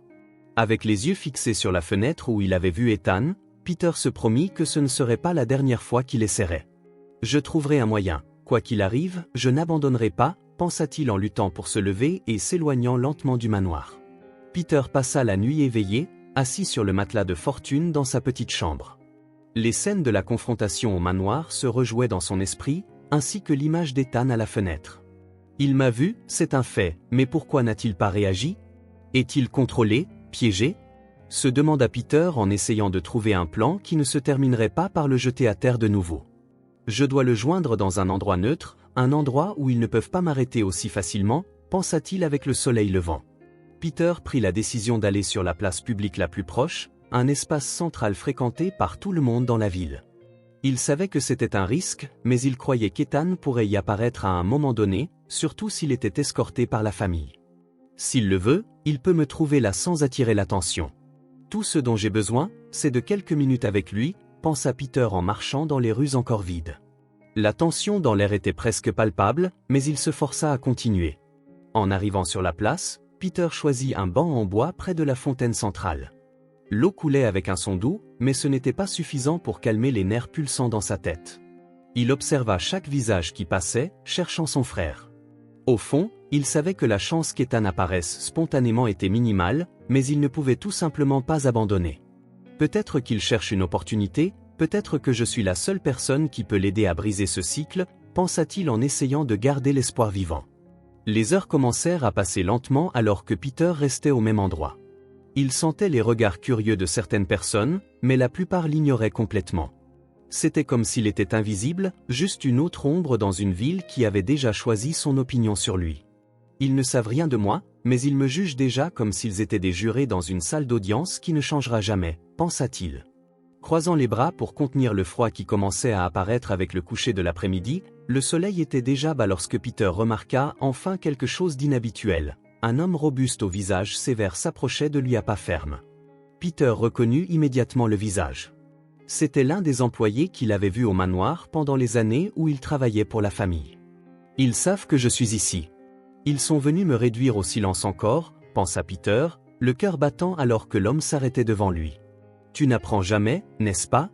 Après ce qui s'est passé hier, tu aurais dû disparaître, dit l'homme, sa voix profonde et teintée de mépris. Peter se leva lentement, essayant de rester calme. Je veux juste parler à Ethan. Je ne suis pas ici pour causer des problèmes, répondit-il, sa voix contrôlée mais ferme. L'homme laissa échapper un court rire moqueur. Tu es le problème et il est temps que tu comprennes cela, dit-il avant de pousser Peter avec force, le faisant tomber en arrière au sol. Ils n'écouteront jamais ce que je dis, peu importe ce que je fais ou dis, pensa Peter en essayant de se relever. Peter ressentit l'impact du sol contre son dos et ses coudes, la douleur irradiait dans tout son corps, mais il tenta de se relever aussi rapidement que possible pour éviter de paraître encore plus vulnérable. Quelques personnes à proximité s'arrêtèrent de faire ce qu'elles faisaient et regardèrent la scène, mais aucune ne semblait disposée à intervenir. L'homme robuste fit un pas en avant, son ombre couvrant Peter comme une menace physique et émotionnelle. « Tu penses que tu vas réussir quelque chose? Tu es un échec, Peter, un personne sans importance que personne ne veut près, déclara-t-il d'un ton à la fois provocateur et définitif. La poussée attira l'attention de certaines personnes autour, mais personne n'intervint. Les regards étaient curieux mais chargés de jugement, comme si tout le monde était d'accord que Peter méritait ce traitement. Il s'appuya sur ses coudes, regardant en haut alors que l'homme s'approchait de nouveau. « Pourquoi n'acceptes-tu pas cela? Personne ne te veut ici. Tu es un obstacle et cela va mal se terminer pour toi, » continua l'homme, sa voix tranchante comme une lame. Peter essaya de discuter, mais avant qu'il ne puisse ouvrir la bouche, il sentit l'homme saisir sa chemise et le tirer violemment pour le relever. Le tissu se déchira avec le mouvement, exposant sa peau fine, travaillée et marquée par la prison. « Tu ne comprends pas, n'est-ce pas? Il ne te laisse pas t'approcher. Il vaut mieux accepter cela maintenant, dit l'homme en le laissant tomber négligemment. Peter trébucha en arrière mais ne tomba pas. Ils peuvent me blesser mais ils ne me feront pas abandonner. Ce n'est pas juste pour moi, c'est aussi pour Ethan, pensa-t-il en essayant de rester ferme alors qu'il retrouvait son équilibre. L'homme donna une dernière poussée, le jetant de nouveau au sol, ses mains et ses genoux heurtant durement le béton rugueux. Il ressentit la douleur irradier dans tout son corps. Autour de lui, les gens continuaient de simplement regarder sans bouger un muscle pour l'aider. Peter regarda leur visage, cherchant un signe d'empathie, mais tout ce qu'il trouva fut de l'indifférence. « Il pense que je ne suis rien, juste un autre problème sans valeur, » pensa-t-il, les yeux brûlants d'humiliation. Peter resta au sol quelques secondes, respirant lourdement et les muscles tremblants d'effort et d'adrénaline. Le goût amer de l'impuissance était présent dans chaque mot qu'il ne pouvait pas dire. Il serra les poings contre le sol, la texture rugueuse du béton éraflant sa peau. Pourquoi personne ne fait rien? Est-il si facile d'ignorer la souffrance d'une autre personne? Pensa-t-il alors que les regards continuaient de le transpercer. L'homme robuste fit un autre pas en avant, se penchant pour le regarder avec un sourire méprisant. C'est juste un avertissement. La prochaine fois, tu ne t'en sortiras pas aussi facilement, menaça-t-il. Lorsque Peter leva enfin la tête, il vit quelque chose qui le fit se figer. Ethan était assis sur le siège arrière d'une voiture noire garée de l'autre côté de la place. Leurs regards se croisèrent un instant, mais il y avait quelque chose de bizarre dans son expression. Il semblait tendu, les épaules voûtées et un regard qui se détournait rapidement. Il n'est pas libre. Il est piégé par cette famille, tout comme je l'étais, piégé pour quelque chose que je n'ai pas fait, pensa Peter, ressentant un mélange de frustration et de tristesse. L'homme robuste retourna vers la voiture, ouvrit la portière et s'assit sur le siège du conducteur. Avant de partir, il baissa la vitre et regarda Peter avec un sourire froid. « Voici un conseil, quitte la ville tant que tu le peux. Tu n'as pas ta place ici, dit-il avant de démarrer le moteur et de s'éloigner. Peter resta au sol, regardant la voiture disparaître avec Ethan toujours visible dans la vitre arrière, le regardant. Ils l'ont comme prisonnier. Il ne peut pas se battre seul, pensa Peter alors que les ombres de la nuit commençaient à couvrir la place. J'ai besoin d'un nouveau plan. Ça ne peut pas se terminer ainsi. L'obscurité avait pris le contrôle de la place. Lorsque Peter réussit enfin à se relever du sol, son corps endolori et ses genoux éraflés saignant lentement, il fit à peine quelques pas avant de ressentir une faiblesse l'envahir dans les jambes. Je ne peux pas continuer comme ça.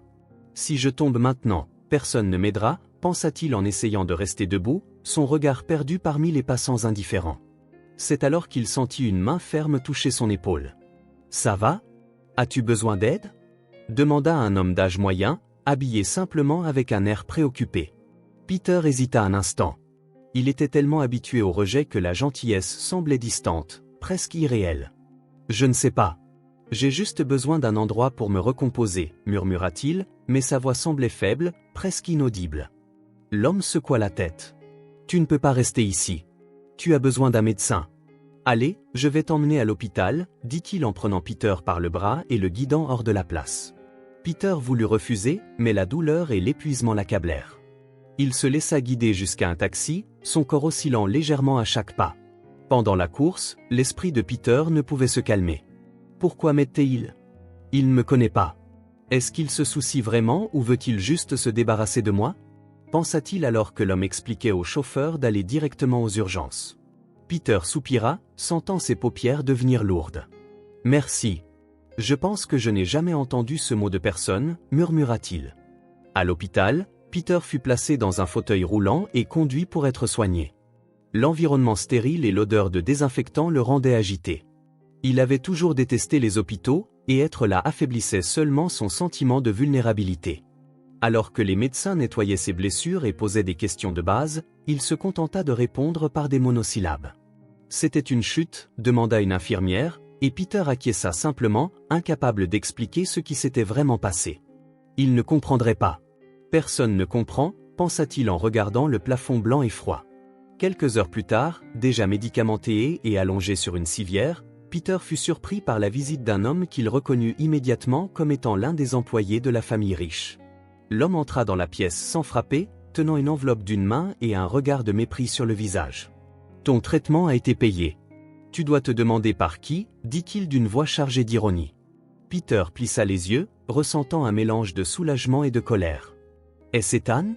demanda-t-il, mais l'expression de l'homme ne changea pas. « Peu importe qui c'était, ce qui compte, c'est le message que j'ai pour toi, » répondit-il. Peter s'appuya sur ses coudes sur le lit, essayant de se lever un peu pour affronter l'homme de front. « Message » répéta-t-il, sa voix toujours rauque par la fatigue et la douleur. Le serviteur fit un pas en avant et posa l'enveloppe sur la table à côté de lui, la tapotant des doigts comme pour souligner son importance. « Tu vas prendre cet argent, quitter cet hôpital et disparaître de la ville. Ne reviens pas. Ils te surveillent et leur patience s'épuise, dit-il, ses mots chargés de menaces. Peter sentit un nœud se former dans son estomac, mais il ne répondit pas immédiatement. Ils pensent qu'ils peuvent m'acheter et me réduire au silence. Ils ne savent pas à quel point je suis prêt à me battre, pensa-t-il, ses yeux fixés sur l'enveloppe. Tu penses pouvoir m'acheter avec ça ? demanda Peter, rompant enfin le silence. Sa voix semblait plus ferme qu'il ne l'avait prévu, même si son corps était encore faible. L'homme haussa les épaules, comme si la question était sans importance. « Tu peux penser ce que tu veux, mais tu sais que c'est ta seule chance de t'en sortir indemne, » rétorqua-t-il avant de tourner le dos et de marcher vers la porte. Il fit une pause un instant sans regarder en arrière. « Sois intelligent, Peter. C'est le dernier avertissement que tu recevras, » dit-il avant de quitter la pièce en claquant la porte. Le son résonna dans le petit espace, laissant Peter seul avec ses doutes et l'enveloppe. Peter prit l'enveloppe avec des mains tremblantes, l'ouvrit et trouva une petite somme d'argent. Ce n'était pas grand-chose, mais assez pour payer quelques jours ailleurs. Il regarda l'argent longuement, l'esprit plein de doutes. « Si j'accepte cela, c'est comme abandonner, mais si je refuse, combien de temps pourrais-je résister avant qu'il ne me détruise complètement? Pensa-t-il, tenant les billets entre ses doigts. Il les remit dans l'enveloppe, la laissant sur la table. C'est un piège. Ils veulent que je m'enfuie pour pouvoir continuer leur mensonge sans que personne ne les remette en question, murmura-t-il en regardant le plafond blanc de la pièce. La nuit fut longue. Peter ne put pas dormir, se tournant et se retournant sur la civière alors que des pensées conflictuelles remplissaient son esprit. Ethan a-t-il vraiment payé pour ça ou était-ce une autre ruse de leur part pour me faire taire? Et si je quitte la ville, qu'est-ce que cela signifie? Qu'ils ont gagné, se demanda-t-il à plusieurs reprises. Les heures passèrent en un flou et le silence de l'hôpital ne fit qu'accroître son agitation. L'argent semblait peser de plus en plus chaque minute qu'il restait sur la table à côté de lui. Je ne veux pas ça. Je n'ai pas besoin de leur pitié, mais j'ai besoin de réponses, pensa-t-il en fermant les yeux un instant, tentant de trouver de la clarté. Le lendemain matin, alors que Peter essayait encore de décider quoi faire, une infirmière entra dans la pièce tenant une lettre. Celle-ci avait été laissée pour vous à la réception. Un jeune homme l'a déposée et est parti avant que nous puissions poser plus de questions, expliqua-t-elle en plaçant la lettre sur la table à côté du lit. Peter sentit un frisson descendre le long de son dos en entendant cela. Un jeune homme? Qui cela pourrait-il être? Demanda-t-il, mais l'infirmière se contenta de hausser les épaules avant de partir. Il tendit la main pour ramasser la lettre, ses doigts hésitant un instant avant de déchirer l'enveloppe. Peter ouvrit soigneusement la lettre, ses yeux fixés sur les mots écrits d'une écriture simple. Cher Ethan. Il sait ce qui s'est vraiment passé. Il a travaillé avec la famille pendant de nombreuses années. Au bas du billet se trouvait une adresse. Peter relut le message plusieurs fois, essayant d'en absorber le sens. Les lettres semblaient danser devant ses yeux alors que son esprit tentait de comprendre ce que cela signifiait. Ethan parlera-t-il avec moi ou sera-ce une autre porte claquée en pleine figure, pensa-t-il alors que les pièces du puzzle commençaient lentement à se former dans son esprit. J'ai besoin de trouver cet homme. Il pourrait être la clé pour mettre fin à tout cela. L'adresse sur le billet mena Peter vers une partie plus éloignée de la ville où les rues étaient étroites et les vieux bâtiments montraient des signes d'usure. Après avoir marché pendant près d'une heure, il repéra l'atelier indiqué. C'était un bâtiment simple avec une enseigne métallique rouillée qui disait « Mécanique d'Ethan ». Les sons des outils et des moteurs en marche résonnaient dans la zone, et Peter prit une profonde inspiration avant d'entrer. S'il sait vraiment quelque chose, cela pourrait être la chance de comprendre enfin ce qui s'est passé, pensa Peter en essayant de contenir l'anxiété qui prenait le dessus sur son corps. Peter poussa la porte en métal et entra dans l'endroit, accueilli par la forte odeur d'huile et de graisse. Au fond de l'atelier, un homme grisonnant avec une posture fatiguée travaillait sous le capot d'une voiture. « Excusez-moi » dit Peter en essayant d'attirer son attention, mais le mécanicien ne se retourna pas immédiatement. Il resta concentré sur le moteur, fronçant les sourcils comme s'il n'avait pas entendu.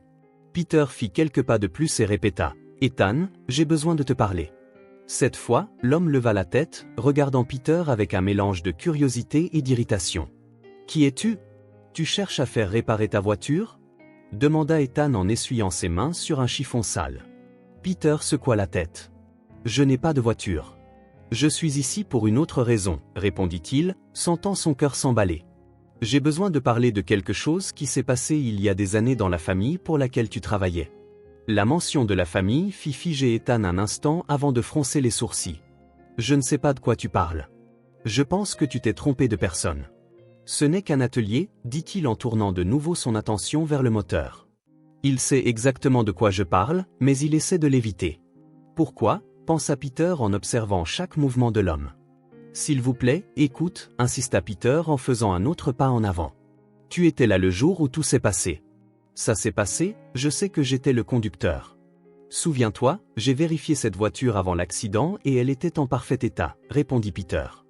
Ethan arrêta de bricoler avec le moteur et claqua le capot. Enfin, regardant Peter, ses yeux pleins de tension, mais il ne dit rien pendant quelques secondes. Je ne sais rien. Si tu veux que je dise quelque chose, tu parles à la mauvaise personne, déclara-t-il, sa voix chargée de nervosité. Il n'y a aucun moyen qu'il ne se souvienne pas de moi. Ce n'est pas juste de la peur, c'est quelque chose de plus, pensa Peter, frustré. Peter ne recula pas, même face à la réticence évidente d'Ethan. Tu mens, je sais que tu te souviens. Ce n'était pas un accident ordinaire et tu le sais, dit-il en essayant de garder sa voix stable. Ethan fit un pas en arrière, essuyant de nouveau ses mains sur le chiffon sale. Tu dois partir. Je ne sais rien et même si je savais, je n'ai rien à voir avec ça, rétorqua-t-il, sa voix maintenant plus défensive. Peter sentit la colère monter mais tenta de contrôler son ton. Alors pourquoi es-tu si nerveux? Si tu ne sais rien, pourquoi agis-tu comme si tu cachais quelque chose? Demanda-t-il, croisant les bras. Le silence d'Ethan parla plus fort que n'importe quelle réponse qu'il aurait pu donner. Il détourna le regard, évitant de regarder Peter, tandis que sa respiration semblait plus rapide et irrégulière. Regarde, tu ne comprends pas. Il y a des choses qu'il vaut mieux laisser dans le passé. Plus tu y touches, plus c'est dangereux, dit-il d'une voix mêlant lassitude et appréhension. Peter fit un pas en avant, sans détourner les yeux de l'homme. Dangereux pour qui? Pour toi ou pour eux? Parce qu'il semble que je suis le seul à payer le prix de tout cela, constatait-il, sa voix chargée de frustration. Parce que je ne veux pas de problème, Ethan explosa, son visage rougi par la frustration. Tu penses en savoir quelque chose, mais tu ne comprends pas ce qui était en jeu à l'époque. Des gens comme toi ne devraient pas se mêler de ce qui ne les regarde pas, dit-il en pointant du doigt Peter. Le silence qui suivit était tranchant et Peter vit un mélange de peur et de regret dans les yeux de l'homme. Ils t'ont fait faire quelque chose, n'est-ce pas? Quelque chose avec la voiture. C'est pour ça que tu es comme ça, dit Peter, exprimant le soupçon qui le rongeait depuis qu'il avait reçu le billet. Ethan fit un pas en arrière, détournant le regard. Tu n'as aucune idée de qui ils sont ni de ce dont ils sont capables. Je ne risque pas ma vie pour quelque chose qui appartient déjà au passé, continua Ethan, sa voix plus basse mais toujours pleine de tension. Peter sentit l'impact des mots comme un coup au ventre. Et moi alors? Ma vie a été détruite pour quelque chose que je n'ai pas fait. Tu penses que c'est juste que je continue à payer pour ça seul, cria-t-il, sa voix résonnant dans l'atelier. Ethan se retourna rapidement comme s'il voulait interrompre Peter avant qu'il ne dise autre chose. Tu dois arrêter. Ne parle pas de ça ici, pas maintenant, dit-il presque en suppliant. Je ne vais rien dire de plus.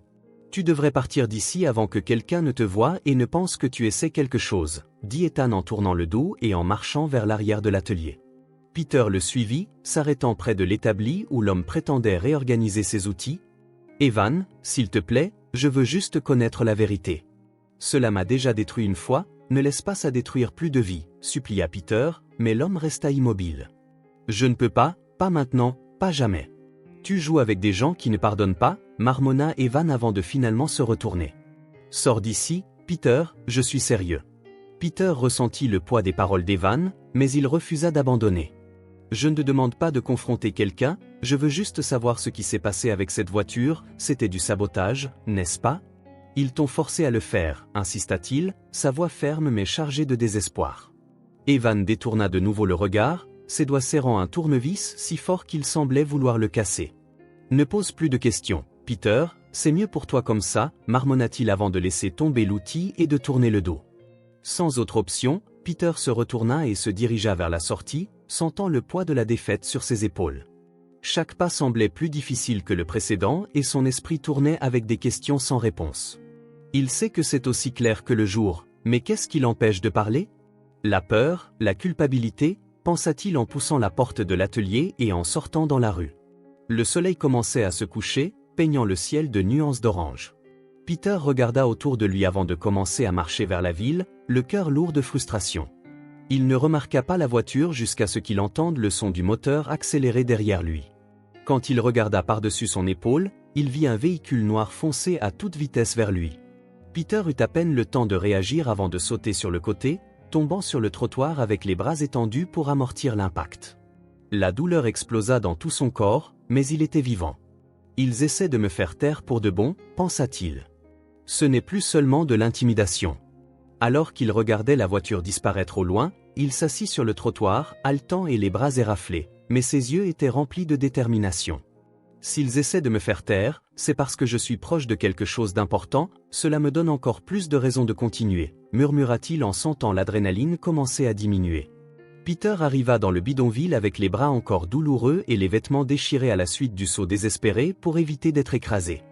Il s'attendait à trouver au moins la petite pièce qu'il appelait chez lui, mais la scène qui l'attendait fut un coup inattendu.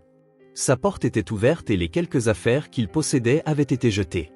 Un tas de chiffons et un sac déchiré s'accumulaient dans le couloir sale. Ça ne peut pas arriver, marmonna-t-il en sentant sa poitrine se serrer. Il courut vers l'entrée, mais la serrure avait déjà été changée. Ils m'ont expulsé, sans même un avertissement, pensa-t-il alors que le désespoir commençait à prendre le dessus. Le propriétaire apparut dans le couloir avec un regard indifférent et croisa les bras. Je t'avais averti que ton séjour ici était temporaire. Je ne veux pas de problème avec toi et les problèmes que tu apportes, déclara-t-il en pointant les affaires de Peter. Tu ne peux pas faire ça, pas sans au moins me prévenir, rétorqua Peter en essayant de contrôler la colère dans sa voix. L'homme haussa les épaules comme si la situation n'était rien de plus qu'une nuisance. Après tout ce que j'ai entendu parler de toi, je te rends service en te laissant partir sans appeler la police, constatait-il froidement. Il me voit vraiment comme un problème, peu importe ce que je dis ou fais, pensa Peter en rassemblant ses affaires de ses mains tremblantes. Sans autre choix, Peter quitta le bidonville avec le sac déchiré et sa dignité encore plus ébranlée. Il erra dans les rues sans but, le poids de l'injustice grandissant à chaque pas. C'est ce qu'ils veulent, me faire abandonner et disparaître, mais je ne vais pas leur donner cette satisfaction, pensa-t-il en serrant les poings. Lorsque l'atelier d'Evan apparut en vue, Peter décida de réessayer, sachant qu'il serait confronté à l'hostilité. Si Evan connaît ce que j'ai perdu à cause de ça, peut-être qu'il aura pitié et me parlera, murmura-t-il en poussant la lourde porte de l'atelier. Mais Evan n'était pas là. À sa place, un jeune mécanicien travaillait sous le capot d'une voiture. Il leva la tête au son de la porte et regarda Peter avec suspicion. « Tu cherches quelqu'un » demanda-t-il en essuyant ses mains sur un chiffon. Peter hésita un moment avant de répondre. « Evan, j'ai besoin de lui, je dois lui parler, c'est urgent » dit-il en essayant de paraître calme malgré la tension.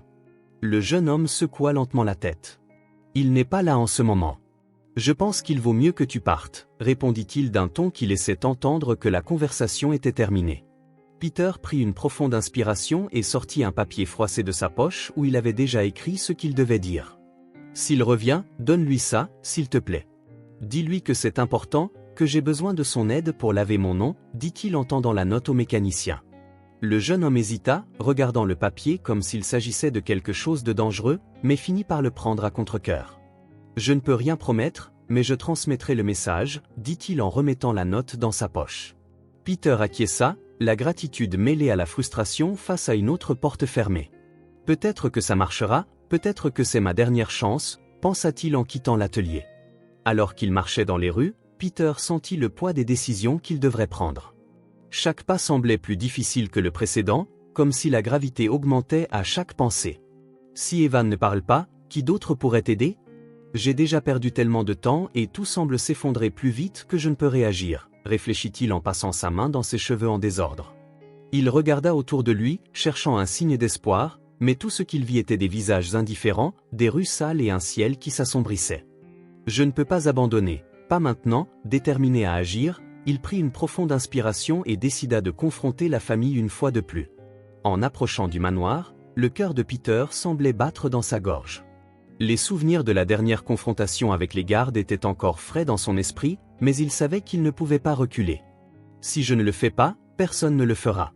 Ils doivent m'entendre, même par la force, murmura-t-il alors que ses yeux se fixaient sur les hautes portes de fer. La nature imposante du manoir contrastait brutalement avec sa propre fragilité, mais Peter essaya d'ignorer ce sentiment d'infériorité. « J'ai survécu à pire », pensa-t-il. Lorsque les gardes l'aperçurent, ils ne perdirent pas de temps. « Toi encore ? Nous n'avons rien appris de la dernière fois, hein ?» dit l'un d'eux avec un ton sarcastique qui fit serrer les dents de Peter. Il leva les mains en signe de paix, essayant de montrer qu'il n'était pas une menace. « Je veux juste leur parler. Je ne partirai pas tant qu'ils ne m'auront pas entendu, déclara-t-il en essayant de paraître ferme, bien qu'il sache que sa détermination ne signifiait rien pour ces hommes. L'autre garde s'approcha avec un sourire plein de mépris. « Tu ne comprends pas que tu n'appartiens pas à cet endroit, dit-il en s'approchant encore plus, comme s'il voulait l'intimider. Peter insista, essayant d'argumenter, mais ses paroles furent ignorées. « S'il te plaît, ce n'est qu'une conversation. »« J'ai le droit d'être entendu, » s'exclama-t-il, mais il fut confronté à des regards froids. « Tu n'as aucun droit ici et si tu continues à insister, tu apprendras à la dure, » répondit le garde le plus grand avant de prendre la radio et de marmonner quelque chose. Peter savait que ce n'était pas un bon signe. « La police arrive. Si je suis arrêté ou disparu, » pensa-t-il en sentant son cœur s'accélérer. Le garde de sécurité s'approcha de nouveau, cette fois avec une expression encore plus menaçante. « La police est en route. » Je te suggère de partir avant qu'il ne soit trop tard, dit-il avec un sourire cruel qui fit serrer les poings de Peter.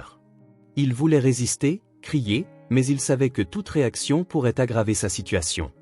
Ils peuvent me virer aujourd'hui, mais je reviendrai, quoi qu'il arrive. La vérité doit éclater, pensa-t-il en se tournant et en commençant à s'éloigner précipitamment. Le rire du garde résonna derrière lui, chaque son transperçant son orgueil comme un coup de poignard. Quand il tourna le coin, Peter s'arrêta pour reprendre son souffle, le son de son sang pulsant dans ses oreilles, puis quelque chose d'inattendu se produisit. Ethan, son frère aîné, se tenait dans l'ombre d'un bâtiment proche. Il regarda autour de lui prudemment, comme s'il craignait d'être suivi. Lorsqu'il aperçut Peter, il fit un geste rapide indiquant qu'il voulait parler. « Ça va ?» demanda Ethan d'une voix basse mais chargée d'urgence. Peter acquiesça, surpris de le voir. « Je vais bien, mais tu ne sembles pas l'être, » répondit-il en évaluant l'expression fatiguée du jeune homme. « Il n'est pas libre, c'est clair maintenant » pensa Peter alors qu'Ethan s'approchait. Son frère regarda à nouveau autour de lui, comme s'il s'attendait à ce que quelqu'un apparaisse à tout moment. « Retrouve-moi demain après-midi au parc le plus éloigné. » « Je ne peux pas parler maintenant, mais nous devons discuter, » dit-il, ses mots sortant précipitamment. Peter voulut poser plus de questions pour comprendre ce qui se passait, mais la tension sur le visage d'Ethan le fit hésiter. « Es-tu en danger? Est-ce pour ça que tu agis comme ça ?» demanda Peter, mais Ethan secoua rapidement la tête. « Sois juste là, ne manque pas, c'est la seule chance que nous avons. Tu as reçu la lettre que j'ai laissée à l'hôpital, n'est-ce pas ?» Peter acquiesça avant qu'Ethan ne s'éloigne et ne disparaisse autour du coin. Ethan jeta un dernier regard à Peter et il semblait y avoir une supplique d'aide dans ses yeux. Peter resta un moment à assimiler ce qui venait de se passer. Il est aussi piégé que je l'étais, peut-être même plus, pensa-t-il alors que son frère disparaissait et qu'il restait là, déterminé à enfin trouver les réponses qu'il cherchait. Demain sera le jour, je ne peux pas échouer, pensa Peter. Peter arriva au parc isolé avant l'heure convenue. Les arbres étaient secs et l'herbe semblait avoir été oubliée depuis des années, avec des bancs cassés et des poubelles rouillées éparpillées. Le vent soufflait froid, apportant un silence inquiétant qui rendait chaque mouvement plus audible. Il choisit un banc près d'un grand arbre où il pourrait observer l'arrivée d'Ethan sans être facilement remarqué. Si Ethan prend le risque de venir ici, ça doit être quelque chose de vraiment important. Il semblait tellement perturbé hier, pensa-t-il en balayant l'horizon vide du regard. Le temps semblait passer lentement et Peter commença à se demander si Ethan viendrait vraiment. A-t-il changé d'avis? Quel cas l'a-t-il arrêté? Pensa-t-il en serrant ses doigts sur son genou, essayant de repousser les pensées négatives. Il regarda un pigeon atterrir près du banc, picorant quelque chose sur le sol craquelé. Rien dans cet endroit ne semble avoir de vie, murmura-t-il, ressentant la solitude des environs refléter sa propre situation. Alors qu'il était presque en train d'abandonner, il entendit des pas rapides derrière lui. En se retournant, il vit Ethan s'approcher, le visage tendu et pâle. « Désolé pour le retard » dit Ethan en haletant, regardant autour de lui, clairement nerveux. Peter se leva immédiatement, posant une main sur l'épaule du jeune homme pour le rassurer. « Ça va, tu es là, c'est ce qui compte » répondit-il en essayant de transmettre du calme malgré son propre cœur qui battait la chamade. Ethan acquiesça, mais son regard restait agité. « Nous devons être rapides, je ne peux pas rester ici longtemps » dit-il d'une voix basse et pressée. Peter tira Ethan pour s'asseoir sur le banc, se penchant en avant comme pour protéger leur conversation des oreilles indiscrètes. « Je sais, tu sais la vérité, Ethan. Je l'ai vu dans tes yeux hier » commença Peter en gardant un ton calme mais ferme. Ethan baissa la tête, évitant le contact visuel. « Je l'ai toujours su » marmonna-t-il, la voix chargée de culpabilité. Peter fronça les sourcils, essayant de traiter le poids de cette confession. « Alors pourquoi n'as-tu jamais rien dit ?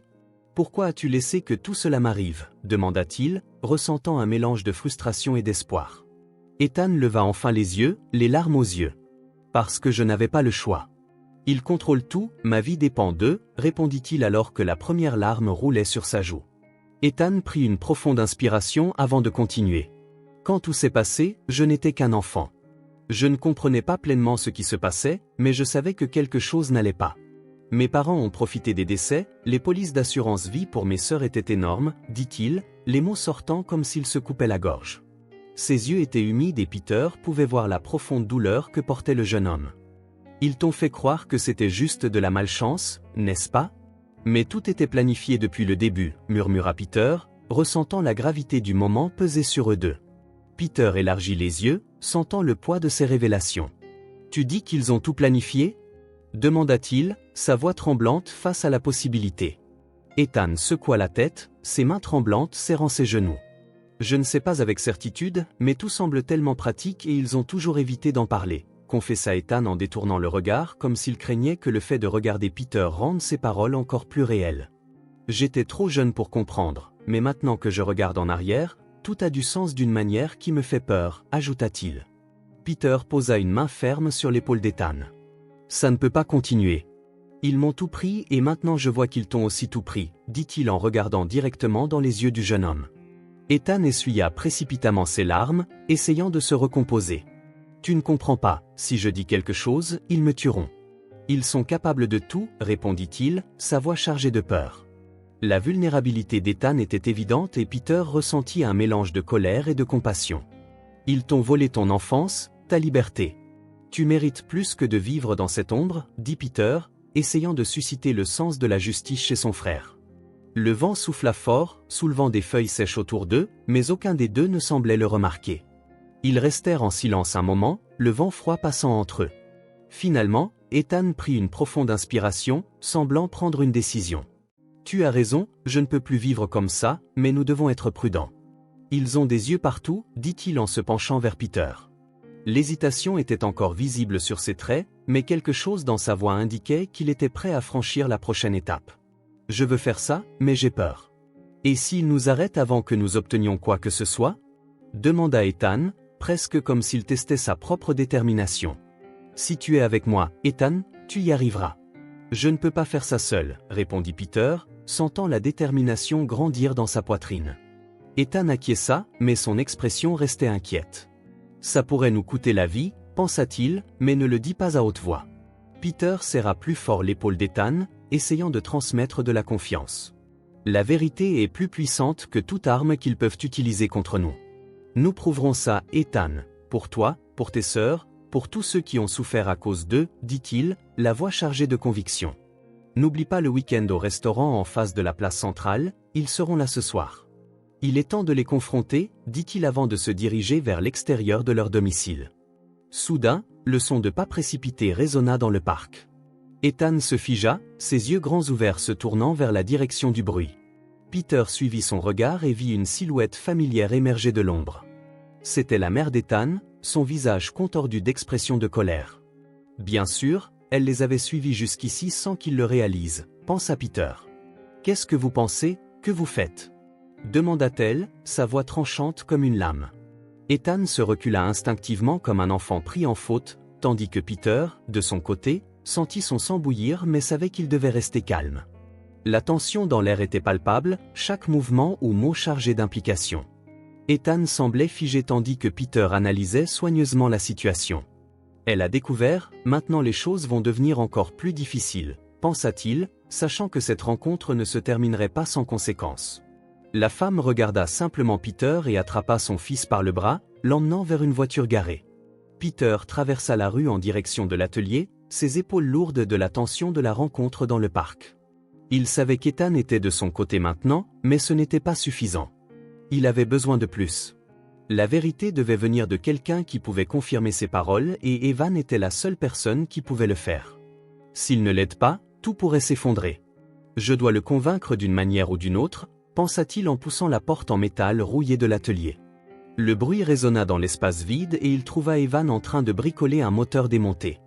Evan leva les yeux un instant, son visage impassible mais ses yeux trahissant son inconfort de le voir là. « Encore toi ? Je t'ai déjà dit que je n'ai rien à dire », commença-t-il en essuyant ses mains sur le chiffon sale accroché à sa poche. Peter s'avança de quelques pas, intrépide. « Je n'abandonne pas. Tu sais ce qui s'est passé, Evan. Je ne te demande pas de faire ça pour moi, fais-le pour les sœurs, pour ce qu'ils ont pris d'elle.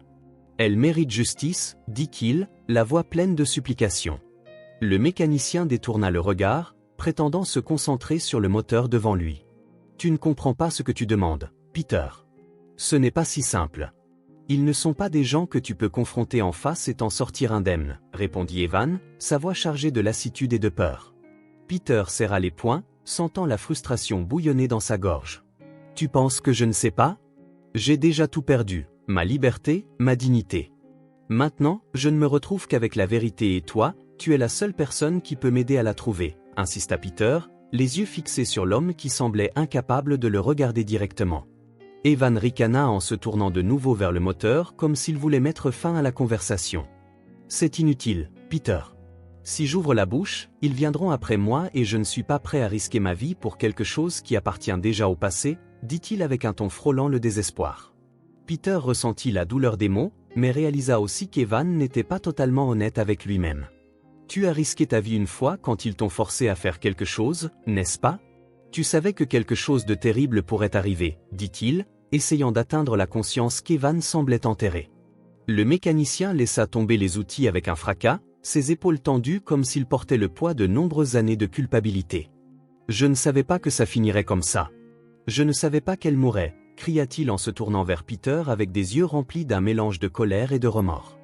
Le silence qui suivit était presque insupportable et Peter saisit l'occasion.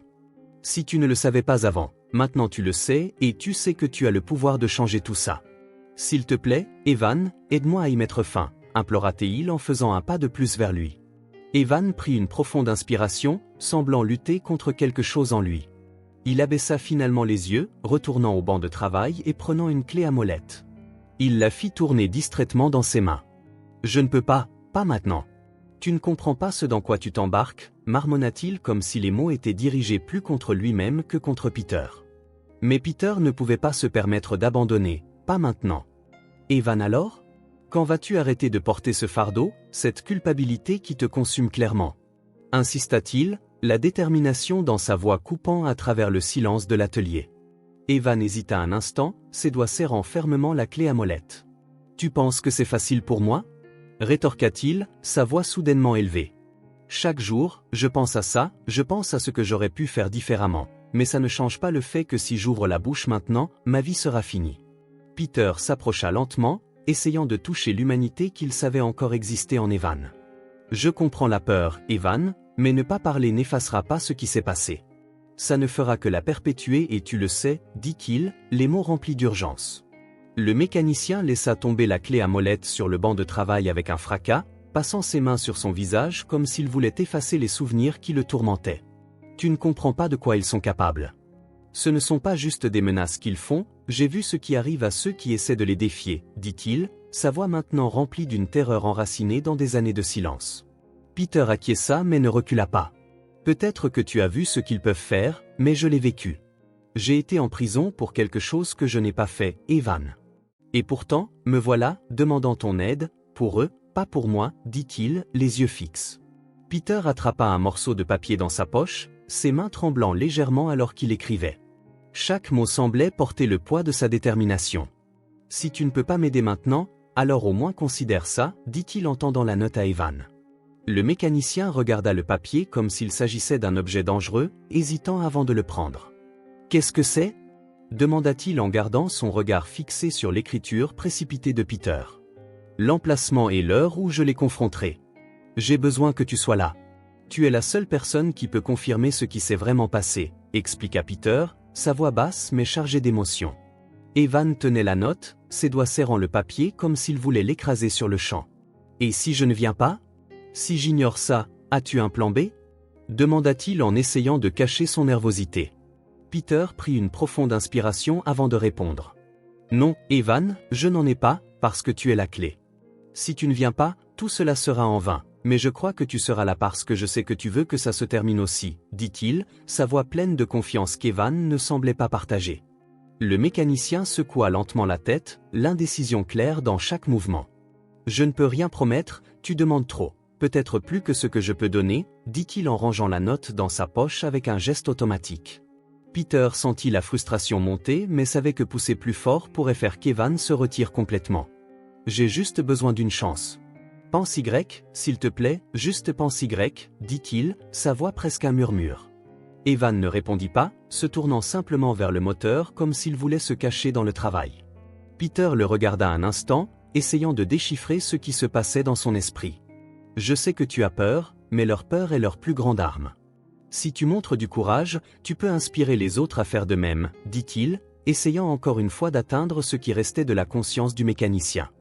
Evan resta silencieux, son corps voûté comme s'il portait le poids de nombreuses années de secrets et de regrets. Peter savait qu'il ne pouvait plus attendre, il avait fait tout ce qu'il pouvait. Peter prit une profonde inspiration, sentant le poids de l'incertitude dans chaque fibre de son corps. Il fit un pas en arrière, regardant Evan de près. « Je sais que tu as peur, mais la vérité est plus grande que ça. Tu ne seras pas seul. J'ai besoin de toi, Evan. Pas pour moi mais pour eux, pour ce qui est arrivé à ses filles, dit-il avant de se tourner lentement et de marcher vers la sortie. Evan resta immobile, ses mains serrant fermement les outils alors que le son des pas de Peter résonnait dans le garage. Dehors, le soleil commençait déjà à se coucher, peignant le ciel de nuances d'orange. Peter regarda l'entrée du garage un instant avant de continuer à s'éloigner. Est-ce qu'il viendra? Comprend-il à quel point c'est important? Pensa-t-il en traversant la rue à petits pas. Il savait qu'il n'y avait aucune garantie, mais à ce moment-là, l'espoir était tout ce qu'il avait. « Ça doit marcher, je ne peux pas faire ça seul », murmura-t-il, le regard perdu à l'horizon alors que la tension continuait de monter dans sa poitrine. Le restaurant était plein, avec des tables occupées par des familles et des couples, tous absorbés dans leurs conversations et leurs rires, inconscients de la tempête qui allait éclater. Peter et Ethan entrèrent ensemble, mais la tension entre eux était évidente. Ethan, avec les épaules tendues, regardait autour de lui comme s'il s'attendait à ce que quelqu'un apparaisse et empêche ce qui allait se passer. Peter, d'un autre côté, était déterminé. Il se dirigea directement vers la table dans le coin le plus éloigné où ses parents étaient assis, semblant calme, presque ennuyé. « C'est le moment », pensa Peter, sentant son cœur battre comme un tambour alors que les deux atteignaient la table. La mère d'Ethan leva les yeux de son verre de vin, les sourcils arqués de manière calculée. « Quel est le but de tout ça, Ethan? Pourquoi es-tu ici avec lui » demanda-t-elle en ignorant complètement la présence de Peter. Le père continua de couper sa viande comme si rien n'avait changé. « Nous devons parler maintenant, » dit Ethan, sa voix plus ferme que Peter ne l'avait attendu. Il se tenait aux côtés de son frère, essayant de garder le contrôle de la situation. « Vous nous avez déjà assez causé de problèmes, » répondit le père. « Peter, ne penses-tu pas qu'il est temps de passer à autre chose » La mère réagit vivement avec un faux sourire. « Passer à autre chose, après tout ce que tu as fait, après ce qui est arrivé à elle ?» Peter répliqua vivement, la colère dans sa voix attirant l'attention des tables voisines. Le père les regarda enfin, les yeux aussi froids que la glace. « Je ne sais pas de quoi tu parles, mais je te conseille de choisir tes mots avec soin. Tu es dans un lieu public, dit-il, sa voix basse mais chargée de menaces. Ethan prit une profonde inspiration, essayant de rester calme. « Je veux juste la vérité, c'est tout. Vous avez toujours évité de parler de leur mort, pourquoi ?» demanda-t-il en regardant fixement ses parents. La mère laissa échapper un petit rire comme si la question était absurde. « Leur mort ? Elles sont mortes dans deux accidents tragiques. Toute insinuation au-delà de cela est ridicule, dit-elle, sa voix montant en pitch. Peter se pencha sur la table, ignorant les regards autour d'eux. « Ridicule ? Vous avez profité de leur mort, les polices d'assurance vie, les changements dans les actifs de la famille, tout s'est passé juste après, l'accusa-t-il, le volume de sa voix augmentant. Des personnes aux tables voisines commencèrent à chuchoter, réalisant que quelque chose de sérieux se passait. « C'est un mensonge, tu es un menteur rancunier qui essaie de ternir le nom de notre famille, » rétorqua sa mère, son visage maintenant rouge de colère. Ethan la regarda, ses yeux remplis d'un mélange de douleur et de frustration. « Un menteur. Tu ne m'as jamais dit les détails, tu m'as toujours dit de ne pas poser de questions. Comment puis-je te croire maintenant ?» demanda-t-il, sa voix tremblante. Son père claqua ses couverts sur la table, regardant Ethan comme s'il était un traître. « Tu regretteras d'avoir écouté les absurdités de cet homme, il essaie de nous détruire, » dit-il en pointant Peter. « Nous détruisons, vous avez déjà tout détruit vous-même, » répondit Peter, la voix ferme malgré l'émotion. Il regarda Ethan qui semblait de plus en plus tiraillé entre la loyauté familiale et la quête de vérité. « Ethan, tu sais qu'ils cachent quelque chose, c'est pourquoi ils ne voulaient jamais que tu poses des questions, ils ont peur que tu découvres, » insista Peter. Sa mère claqua sa main sur la table, interrompant. « Assez, ça va trop loin. Tu n'as aucune preuve de quoi que ce soit, juste des accusations sans fondement, » dit-elle alors que son père faisait signe à un serveur comme s'il voulait mettre fin à la discussion. Peter se pencha plus près de la table, les poings serrés à ses côtés. « Tu peux nier tout ce que tu veux, mais je prouverai la vérité. Je montrerai à tout le monde qui vous êtes vraiment, » dit-il, la voix chargée de conviction. Son père se leva soudainement, faisant face à Peter de front. « Est-ce une menace » Parce que si c'en est une, tu le regretteras. Nous avons des avocats qui te remettront en prison en un clin d'œil, dit-il avec un calme inquiétant. Ethan s'avança, se mettant entre les deux. Assez, ne vois-tu pas? Ça nous détruit, le supplia-t-il, sa voix lourde d'émotion. Détruire, c'est lui qui nous détruit, répondit son père en pointant Peter. Mais Ethan secoua la tête, rassemblant enfin le courage de confronter ses parents. Non, vous nous détruisez avec vos mensonges. J'ai perdu mes sœurs et vous ne m'avez jamais laissé comprendre ce qui s'est passé. Vous ne m'avez jamais donné de réponse. Je ne vivrai plus dans cette ombre, dit-il, la voix tremblante mais pleine de détermination. Peter regarda, sentant une lueur d'espoir grandir au milieu de la tension. Sa mère ouvrit la bouche pour répondre, mais fut interrompue par le son de la porte du restaurant qui s'ouvrait. Tout le monde à la table regarda dans cette direction et ce qu'ils virent causa un silence lourd sur les lieux. Jean se tenait à l'entrée, le visage pâle et tendu. Il regarda Peter puis ses parents, comme s'il décidait quoi faire. Les conversations aux tables voisines s'arrêtèrent et tous les regards se tournèrent vers la scène. Il est arrivé. Peter pensa, sentant son cœur battre la chamade. Le silence dans le restaurant était si profond qu'on pouvait entendre la respiration lourde d'Evan alors qu'il faisait un pas hésitant à l'intérieur. Ethan le regarda avec de grands yeux tandis que sa mère et son père échangeaient des regards de surprise et de colère. Ça va tout changer, pensa Peter alors que l'atmosphère dans le restaurant atteignait un point de rupture. Le silence dans le restaurant était si lourd qu'il semblait que l'air avait été vidé de la pièce. Evan fit quelques pas hésitants de plus, son visage pâle et ses yeux agités. Tout le monde à la table était figé, regardant alors qu'il s'arrêtait à quelques mètres. « Tu es en retard, Evan, dit Peter, son ton mêlant soulagement et provocation. Evan avala difficilement, incapable de regarder directement les parents d'Ethan. « Je ne savais pas si je devais venir, mais je devais le faire, commença-t-il, la voix rauque et pleine d'hésitation. Ethan regarda Evan comme s'il voyait un fantôme tandis que ses parents, Samuel et Victoria, gardaient des expressions de pur mépris. « Qu'est-ce que tu penses faire ici ?» demanda Victoria, sa voix froide et chargée de mépris. « Tu n'as rien à dire sur cette affaire. Par avant que je n'appelle la sécurité ?» Samuel croisa les bras, ses yeux fixés sur Evan comme s'il voulait l'écraser par son seul regard. Evan prit une profonde inspiration et leva le regard, les affrontant avec difficulté. « J'ai quelque chose à dire, quelque chose qui aurait dû être dit il y a longtemps, répondit-il, sa voix gagnant en force. Peter s'avança, encourageant Evan à parler. « C'est ta chance de dire la vérité, dit-il d'une voix ferme et inébranlable. » Evan hésita encore, mais lorsqu'il regarda Ethan, quelque chose dans son expression changea. « J'ai été forcé. Je n'avais pas le choix. Ils m'ont menacé ma famille, commença-t-il, la voix tremblante. Ethan se pencha en avant, essayant de comprendre ce qu'Evan révélait. « De quoi parles-tu » demanda-t-il, la tension dans sa voix laissant entendre qu'il s'attendait au pire. Evan le regarda avec les yeux larmoyants. « J'ai saboté la voiture. Je l'ai fait, mais c'était parce qu'ils m'ont forcé. Ton père m'a menacé et m'a payé pour que je reste silencieux, avoua-t-il alors que l'air dans le restaurant semblait devenir encore plus épais. Samuel claqua la main sur la table, interrompant le moment. « C'est absurde. Il n'y a pas un seul mot de vérité dans ce qu'il dit, s'exclama-t-il, sa voix résonnant dans le restaurant.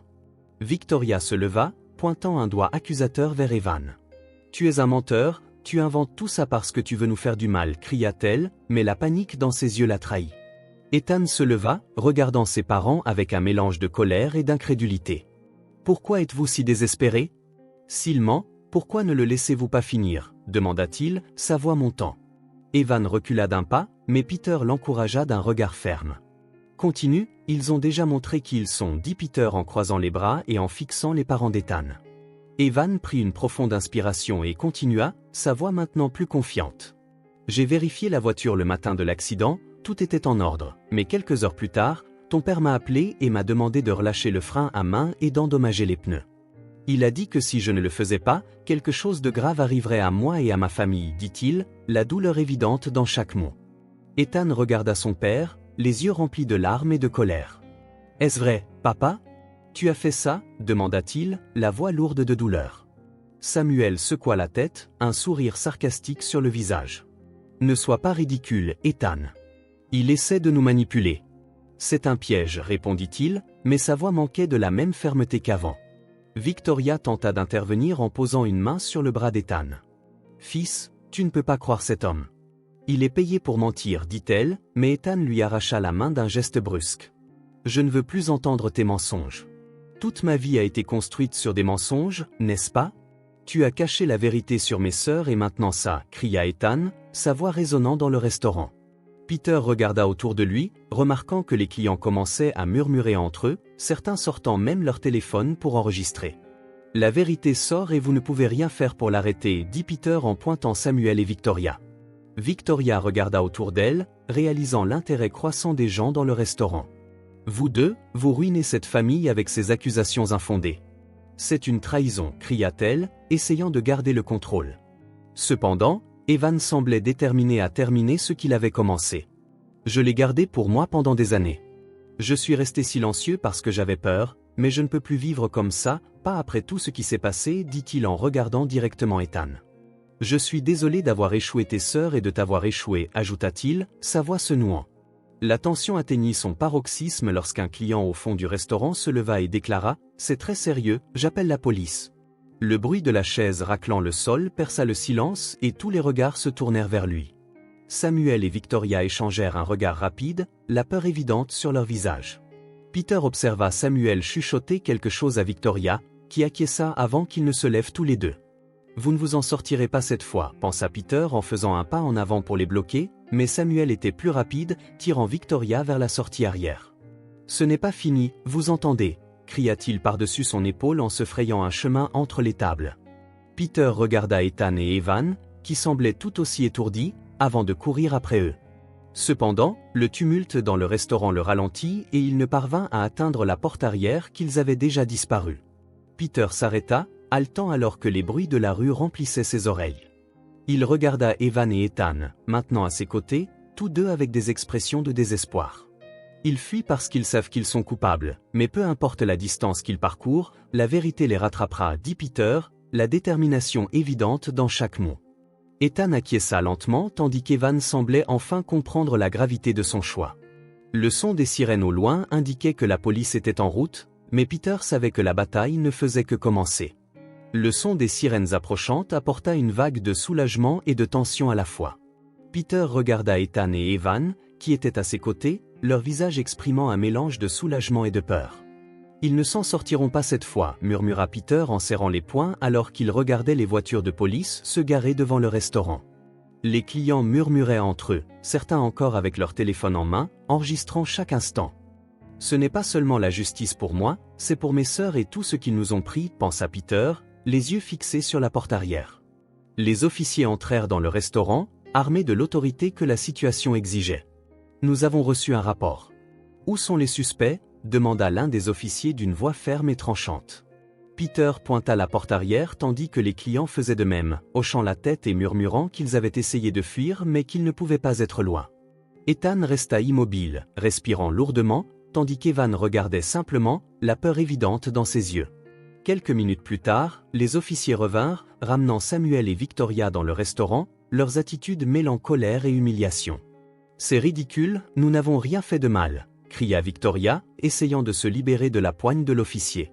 Samuel, cependant, resta silencieux, le visage rigide, évitant de regarder Peter ou Ethan. « Vous allez comprendre ce que cela signifie de faire face à la vérité. C'est la fin de la ligne pour vous, dit Peter en les fixant fermement. Les officiers les replacèrent à la table et le chef d'équipe commença à les interroger. Nous avons reçu des rapports d'implication dans des crimes graves.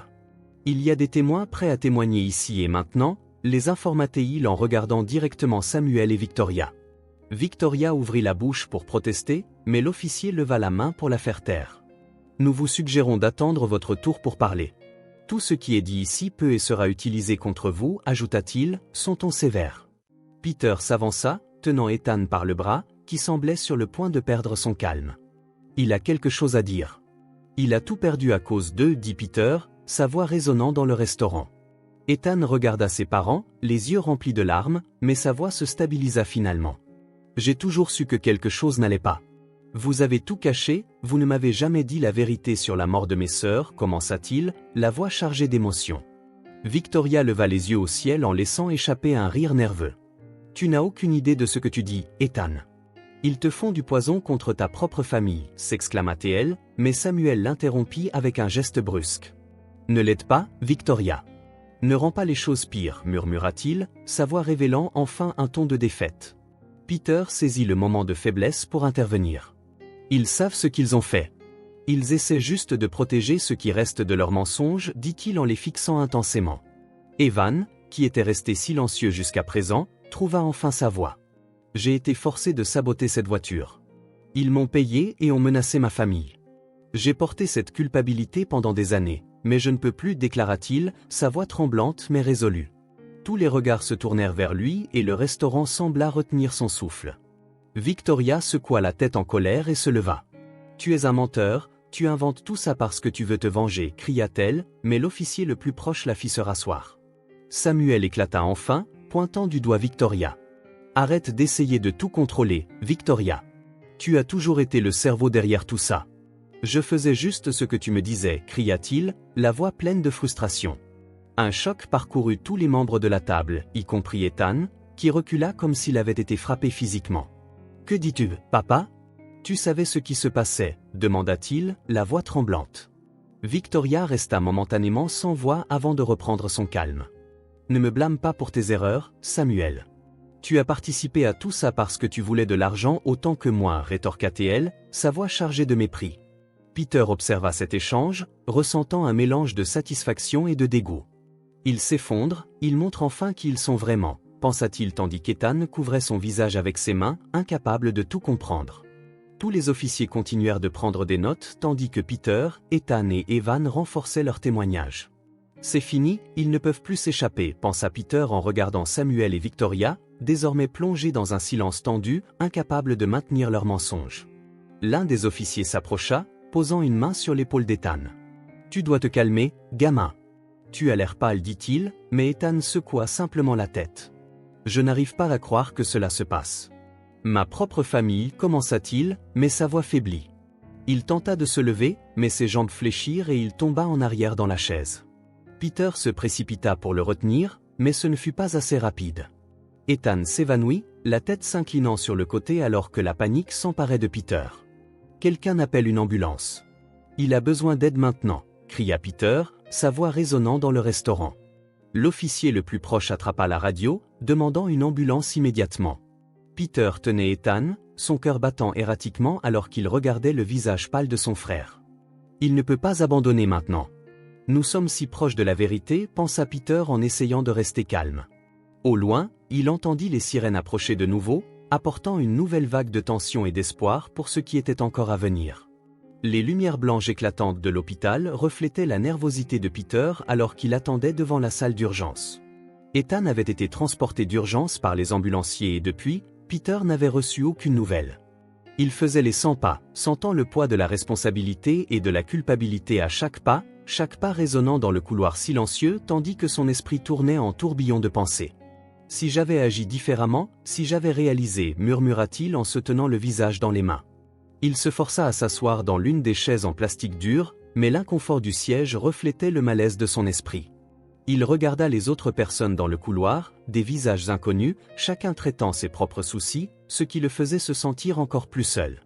Pourquoi le monde doit-il être si cruel envers des gens qui veulent juste la justice, pensa-t-il en serrant les poings, essayant de retenir les larmes. Chaque minute semblait une éternité. Le bruit occasionnel de pas dans le couloir faisait battre son cœur plus vite, mais aucun n'apportait de nouvelles. Il regarda l'horloge au mur, seulement 10 minutes s'étaient écoulées depuis sa dernière vérification, mais cela semblait des heures. « Donne-moi un signe qu'il va aller bien, » murmura Peter comme en faisant une prière. Enfin, le son d'une porte s'ouvrant attira son attention. Un médecin émergea, toujours tenant le clipoir avec les informations d'Ethan. Son visage était neutre, mais quelque chose dans sa démarche transmettait de la sérénité. « Il est stable maintenant, » dit le médecin, sa voix professionnelle mais empreinte d'empathie. Ce n'était qu'un malaise causé par un stress extrême. Il a besoin de repos, mais il ira bien. Peter poussa un soupir qu'il semblait retenir depuis des heures. La tension dans ses épaules s'atténua légèrement, mais la peur persistait. « Puis-je le voir ?» demanda-t-il, la voix tremblante mais pleine d'espoir. Il avait besoin de voir Ethan de ses propres yeux pour confirmer qu'il allait vraiment bien. Le médecin acquiesça, faisant un geste en direction de la chambre. « Il a besoin de soutien maintenant plus que jamais. » Assurez-vous qu'il sache qu'il n'est pas seul, ajouta-t-il avant de s'éloigner pour s'occuper d'une autre urgence. Peter regarda le médecin s'éloigner, réfléchissant à ses paroles. Je le ferai, quoi qu'il arrive. Il ne se sentira plus jamais seul, se promit-il en entrant dans la chambre. Peter vit Ethan allongé sur le lit, pâle mais respirant régulièrement. Les machines autour de lui émettaient des sons doux et réguliers, un signe rassurant que son état était stable. Peter s'approcha lentement et s'assit au chevet. « Hey, frère » dit-il d'une voix basse mais empreinte d'émotion. Les yeux d'Ethan papillonnèrent et il offrit un faible sourire. « Tu as l'air pire que moi » plaisanta-t-il, la voix rauque mais toujours avec une touche d'humour. Peter éclata de rire nerveusement, sentant une vague de soulagement apaiser son anxiété. « Tu m'as fait peur un instant, je pensais que… » Il ne put finir la phrase, sa voix le trahissant. Ethan tendit la main, touchant le bras de Peter dans un geste réconfortant. « Je suis là, Peter. J'ai juste besoin de temps pour tout digérer, mais je vais bien parce que tu es avec moi » dit-il d'un ton sincère. Peter serra fermement la main d'Ethan comme pour lui transmettre toute la force et le soutien qu'il pouvait offrir. « Je ne te quitterai jamais, Ethan. Nous avons affronté le pire ensemble et maintenant nous reconstruirons nos vies. Je promets que nous trouverons la paix après tout cela » dit-il, les yeux brillants de détermination. La pièce resta silencieuse quelques instants alors que les deux frères partageaient simplement la présence l'un de l'autre. Peter regarda par la fenêtre où le ciel commençait à s'éclaircir avec les premiers rayons de l'aube. « C'est un nouveau jour, Ethan. Un jour pour recommencer » dit-il, plus pour lui-même que pour son frère, et à ce moment-là, il crut vraiment qu'ils pouvaient y arriver ensemble. En entrant dans la chambre, Peter trouva Ethan toujours allongé là, toujours pâle mais les yeux ouverts. Le soulagement fut instantané, mais il apporta aussi une vague d'émotion. « Tu m'as fait peur, tu le sais » dit Peter, essayant de sourire mais la préoccupation toujours évidente sur son visage. Ethan leva les yeux au plafond. « Je suis désolé, c'était trop pour moi, tous ces mensonges, toutes les choses que j'ai découvertes. C'est comme si le sol s'était effondré sous mes pieds » répondit-il, la voix basse et fragile. Peter s'assit au chevet, tenant fermement la main d'Ethan. « Je sais que c'est beaucoup à gérer, mais nous sommes ensemble maintenant.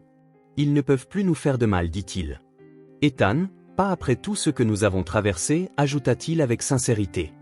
Ethan tourna la tête pour regarder Peter, un petit sourire se formant sur ses lèvres. « Je ne serais pas là si ce n'était pas grâce à toi. Merci de croire en moi, même quand je ne croyais pas en moi-même » dit-il. Peter sentit la chaleur de la gratitude envahir son cœur.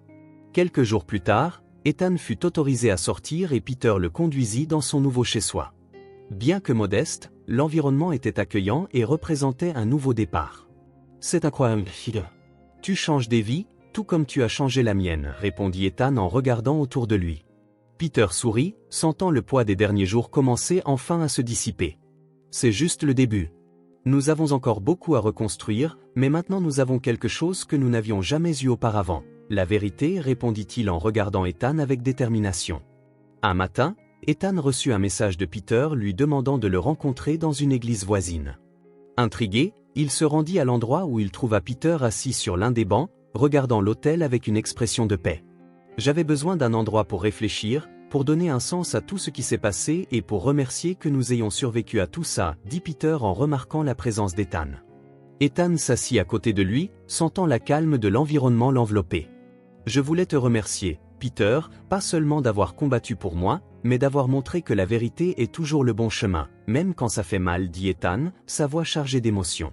Peter sourit en posant une main sur l'épaule de son frère. « Tu as fait de même pour moi, et maintenant nous avons une chance de recommencer. » « C'est plus que ce que j'aurais pu demander » répondit Ethan, ses yeux brillants d'espoir. Ethan acquiesça, sentant un poids se lever de ses épaules. « Je ne laisserai jamais personne t'humilier ou douter de qui tu es. Tu es ma famille maintenant » déclara-t-il d'une voix pleine de conviction. Quelques jours plus tard, Ethan organisa une conférence de presse pour faire une déclaration publique avec Peter à ses côtés. Il révéla toute la vérité, disculpant Peter et révélant les crimes commis par ses parents. « Aujourd'hui, je veux rectifier la plus grande erreur de ma vie. Je veux que tout le monde sache que Peter est un homme intègre qui a souffert injustement à cause des actions de ma famille » dit Ethan, sa voix forte et claire. Peter le regarda, ressentant une profonde gratitude que les mots ne pouvaient exprimer. De plus, Ethan paya la compensation que la justice avait déterminée, permettant à Peter d'avoir enfin la stabilité qu'il désirait tant. Avec l'argent, Peter ouvrit une entreprise de chauffeur et de location de voitures pour les entreprises, un rêve qu'il n'avait jamais imaginé possible.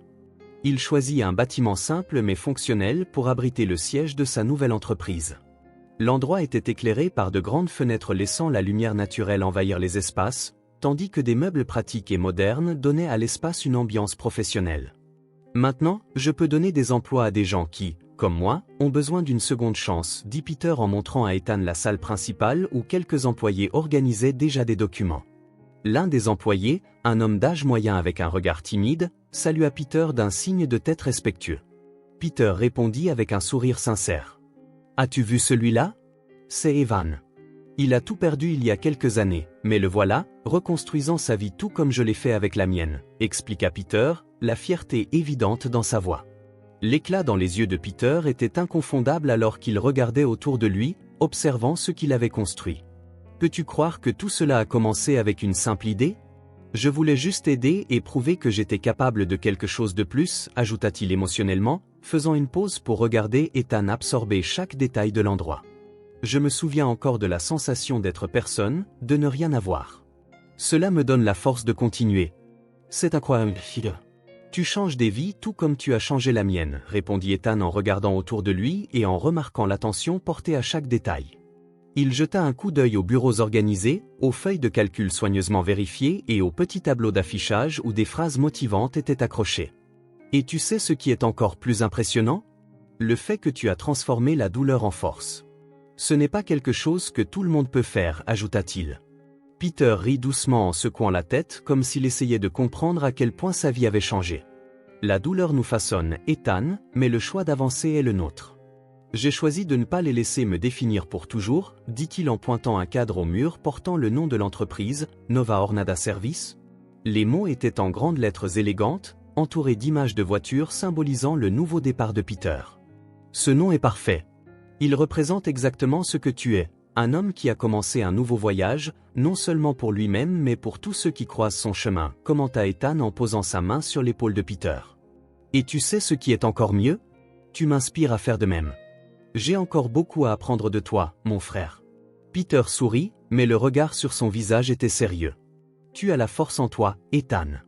Tout ce que nous avons traversé, tout ce que nous avons affronté nous a préparés à être meilleurs, et maintenant rien ne peut nous arrêter, dit-il, faisant une pause pour regarder Ethan. Merci d'être à mes côtés, de croire en moi même quand personne d'autre ne le faisait. Cela signifie plus que tu ne peux l'imaginer.